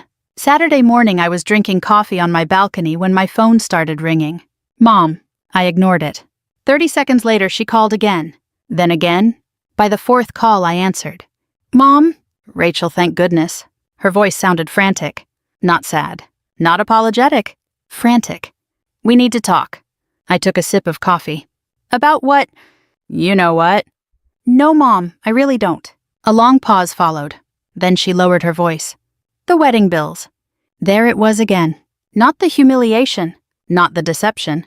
Not the fact that I had driven across Tennessee to an empty venue. The bills. Always the bills. I set my coffee mug down. Mom, before we discuss money, I'd like to discuss something else. What? Why wasn't I invited? Silence. A heavy silence. The kind people use when they don't have a good answer. Finally, she sighed. It wasn't personal. I almost laughed. Of course it was personal. Weddings are personal by definition. You changed the date. It was complicated. You informed everyone except me. That's not exactly what happened. Then tell me what happened. Another pause. Then she said something that hurt more than I expected. We assumed Tyler handled it. I leaned back in my chair. There it was. The family motto. Nobody's responsibility. Everybody's excuse. Nobody informed Rachel. Because everybody assumed someone else would. Mom. What? Did you ever call me to make sure I knew? No. Dad? No. Anybody? She didn't answer. Because she couldn't. The truth was obvious. Nobody cared enough to verify. After 20 years of military service, I knew exactly what that meant. People make time for what matters. I clearly hadn't mattered. A few minutes later, the conversation ended badly. Mom became emotional. I remained calm. She accused me of abandoning the family. I reminded her that I was the one who had shown up. Eventually, she hung up. For the first time in my life, I felt strangely peaceful afterward, because the truth no longer needed defending. The facts were enough. That afternoon, another email arrived from the venue, then another, then one from the caterer, and one from the photographer. Each contained the same basic message: outstanding balance due, outstanding balance due, outstanding balance due. I opened every document carefully. Years in the Navy had taught me something important. Never react emotionally before reviewing the facts. The facts were fascinating. Every contract listed Tyler and Melissa as the clients, but many of them contained my contact information. Not because I had provided it, because someone else had. Some forms even listed me as an emergency financial contact. That caught my attention immediately. I never authorized that. Never agreed to it. Never even knew it existed. By Monday morning, I had assembled a folder containing every email, invoice, receipt, and payment record connected to the wedding. The folder was surprisingly thick. Looking through it felt like reviewing evidence, because that's exactly what it was. Evidence. And the evidence told a story my family wasn't going to like. During lunch, I contacted the legal assistance office on base. Military attorneys deal with many issues: family law, consumer disputes, contract questions. The attorney I spoke with was a lieutenant commander named Sarah Jensen. Professional, calm, very direct. After reviewing my documents, she asked a simple question. Did you sign any of these agreements? No. Did you authorize anyone to sign on your behalf? No. Did you verbally agree to assume responsibility for the remaining balances? No. She nodded. Then you're not responsible for debts someone else created. I already knew that. But hearing it from a lawyer felt reassuring. What happens now? I asked. Sarah folded her hands. That depends on how far you're willing to take it. I understood exactly what she meant. Legally, I had options. Personally, I wasn't sure I wanted them. This was still my family, even after everything. Especially after everything. That evening, my father called again. This time I answered. His voice sounded different. Less confident. More tired. We need to meet. I considered saying no. Instead, I asked where. The diner on Highway 64. I knew the place. Small-town Tennessee institution. Good pie. Bad coffee. A lot of memories. 2 days later, I flew back to Tennessee. Not for the wedding. For the truth. Dad was already seated when I arrived. He looked older than I remembered. The last few days had clearly been difficult. I sat across from him. For several moments, neither of us spoke. Finally, he sighed. Your mother is upset. I almost smiled. That sounded familiar. When I was 10 years old, when I was 20, when I was 30. The opening line never changed. Not, how are you? Not, I'm sorry. Just updates about everyone else's feelings. I folded my hands. Dad, why wasn't I invited? He stared at the table. I don't know. For the first time, I believed him. Not because he was innocent, because he genuinely looked confused. That surprised me. Then I opened my folder. One document at a time. One invoice at a time. One payment at a time. I showed him everything. The venue deposits, the catering payments, the photography invoices, the emails, the contracts, the balances, every fact, every dollar, every receipt. His expression changed slowly. Confusion became concern. Concern became disbelief. Then came something I had never seen before. Doubt. Not doubt about me. Doubt about Tyler. I watched it happen in real time. For years, my father had accepted Tyler's explanations automatically. Now the evidence was sitting on the table. Physical. Undeniable. Documented. Finally, Dad looked up. Why would he do this? The question sounded genuine. I answered honestly. Because he thought I'd pay? His shoulders slumped. For a long moment, he stared out the diner window. Then he whispered something that stunned me. I think you're right. It was the first time in my entire life that my father had openly questioned Tyler's behavior instead of defending it. And it wouldn't be the last. Because the next day, the venue owner would reveal something even worse. Something that would force my family to confront the truth they'd been avoiding for years. The next morning, I met my father at the venue. Not because I wanted to relive what had happened. Because I wanted answers. Maple Creek events looked different in daylight. Less magical. Less romantic. Just a business trying to get paid. The owner, a woman named Sandra Whitmore, greeted us in her office. She appeared to be in her early 60s. Professional. Direct. The kind of person who had spent decades dealing with family drama disguised as wedding planning. After a few minutes of introductions, she opened a folder. A very thick folder. I immediately recognized several documents, invoices, contracts, payment records, email chains. Dad shifted uneasily in his chair. Sandra looked at both of us. "I'm glad you came." Then she looked directly at me.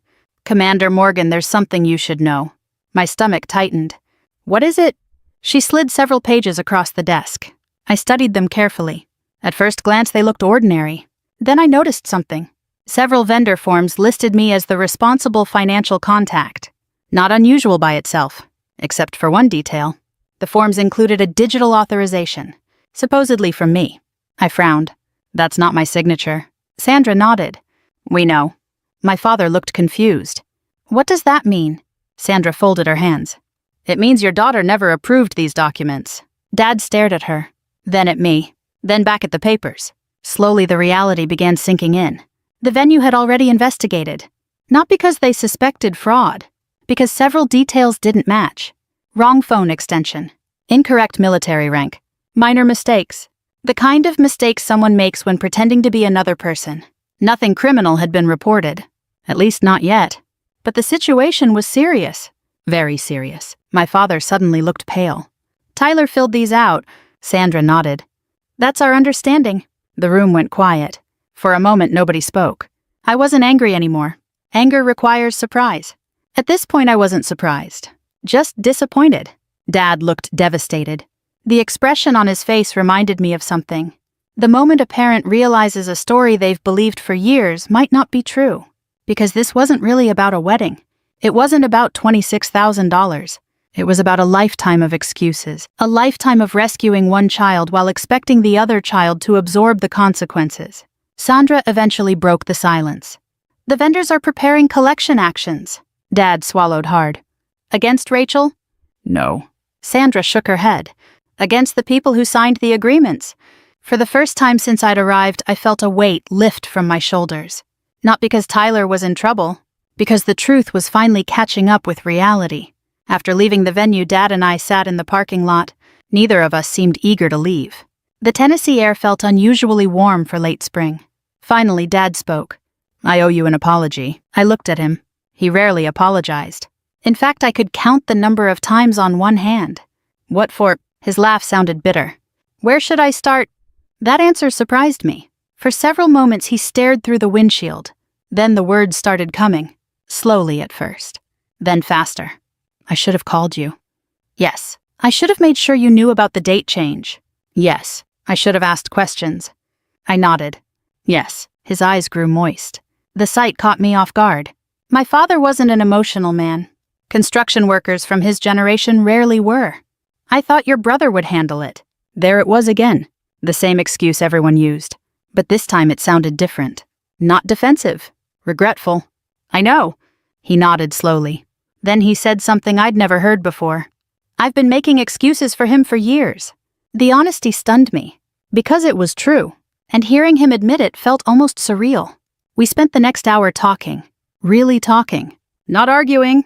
Not defending. Talking. For the first time in years, Dad listened more than he spoke. I told him about missed holidays. Missed birthdays. Military deployments. I told him how often I'd sent money home without mentioning it. How often I'd fixed problems quietly. How often I'd been expected to help simply because I could. His face grew heavier with every story. Not because he didn't believe me. Because he finally did. By that evening, the entire family knew the truth. Apparently, word travels quickly in small towns. Especially embarrassing truths. My aunt called first. Then my uncle. Then cousins. One after another. Most of them had no idea I'd been excluded intentionally.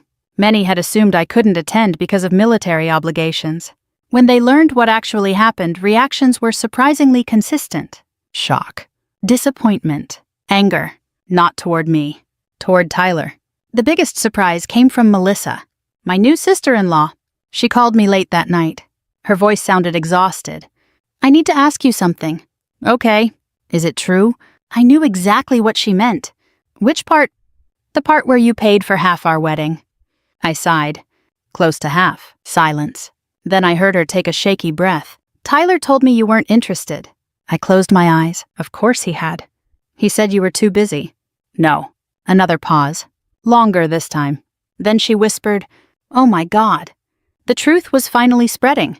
And once truth starts moving, it's difficult to stop. The following weekend, my parents organized a family meeting. Everyone.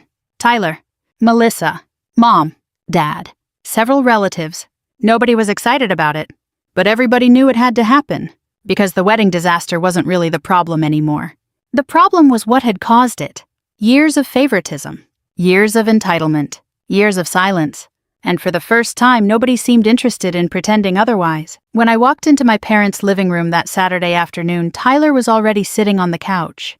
For the first time in his life, he looked nervous. Good. Because this time there would be no rescue.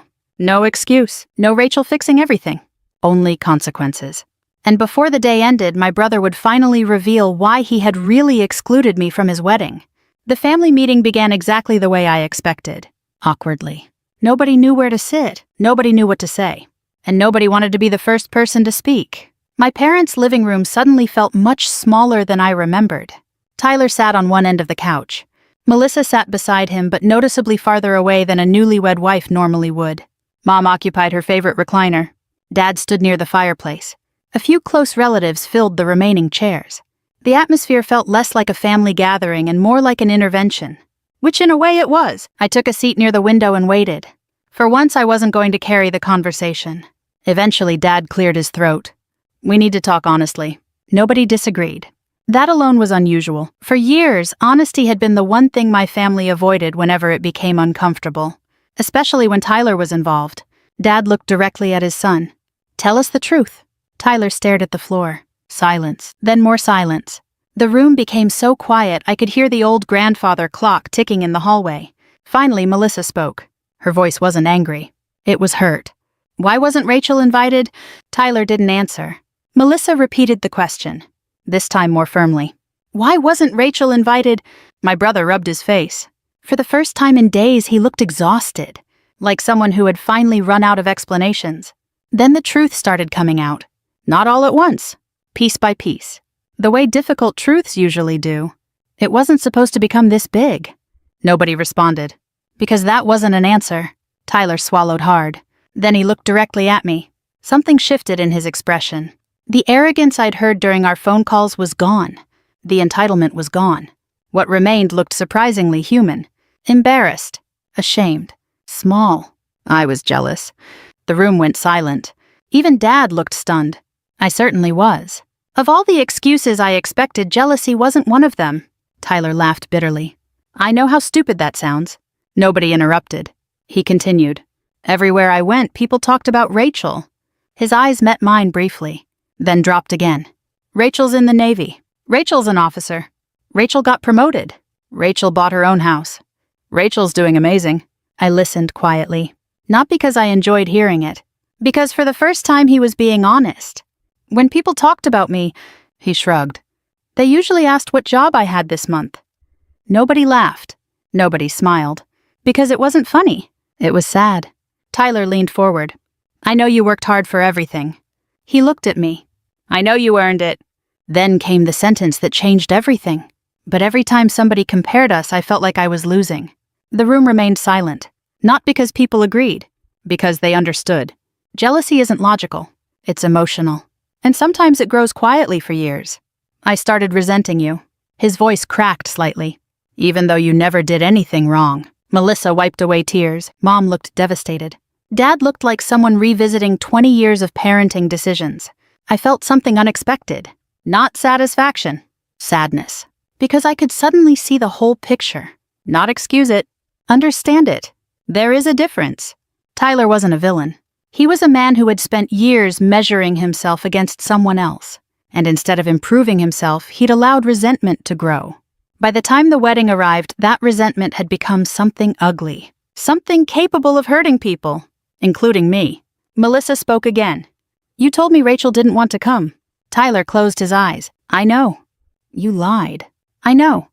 You said she was too busy. I know. The pain in her voice filled the room. Not because of the wedding. Because trust had been broken. Dad finally stood. Slowly. Deliberately. The entire room watched him. For most of my life, this was the moment when Dad would rescue Tyler. Defend him. Explain things away. minimize consequences. Instead, he did something none of us expected. He looked directly at his son and said, "You created this mess." Tyler lowered his head. "And you're going to fix it." Nobody spoke. Dad continued. "No more excuses. No anger. No yelling. Just accountability." The one thing Tyler had rarely experienced. Over the next hour, practical decisions were made. Tyler agreed to take responsibility for every remaining balance. The vendors would be paid, not by me, by him. It wouldn't be easy.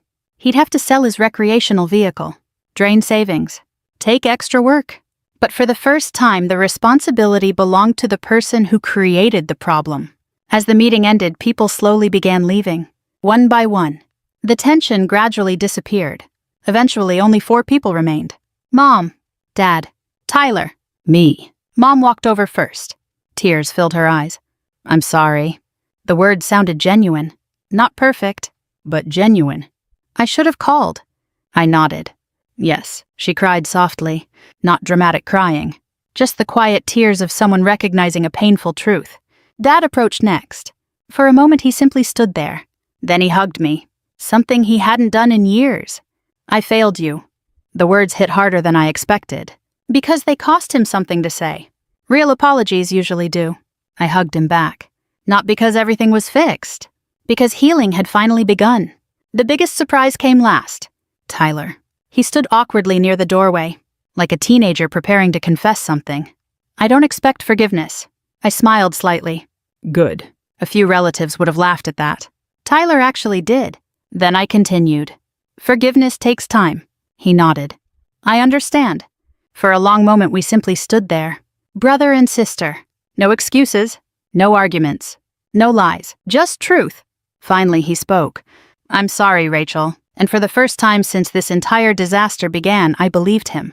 6 months later, I stood in dress uniform during a Navy promotion ceremony. Friends attended. Fellow officers attended. And sitting in the audience were Mom, Dad, Tyler, and Melissa. Not because they needed money. Not because they needed help. Not because they expected me to fix anything. They came because they wanted to be there. When the ceremony ended, Dad shook my hand, then pulled me into a hug. "You know something?" "What?" His eyes glistened. "You were always the one holding this family together." I smiled. Maybe, maybe not. What mattered was that he finally saw me. Not as the reliable child. Not as the backup plan. Not as the family problem solver. As a daughter. As a sister. As a person. And strangely enough, that meant more than revenge ever could. Because revenge may expose the truth, but accountability is what creates change. If there's a lesson in my story, it's this. Being strong doesn't mean allowing people to use you. Being loving doesn't mean accepting disrespect. And setting boundaries doesn't make you selfish. Sometimes it is the healthiest thing you can do. Families aren't healed by pretending nothing happened.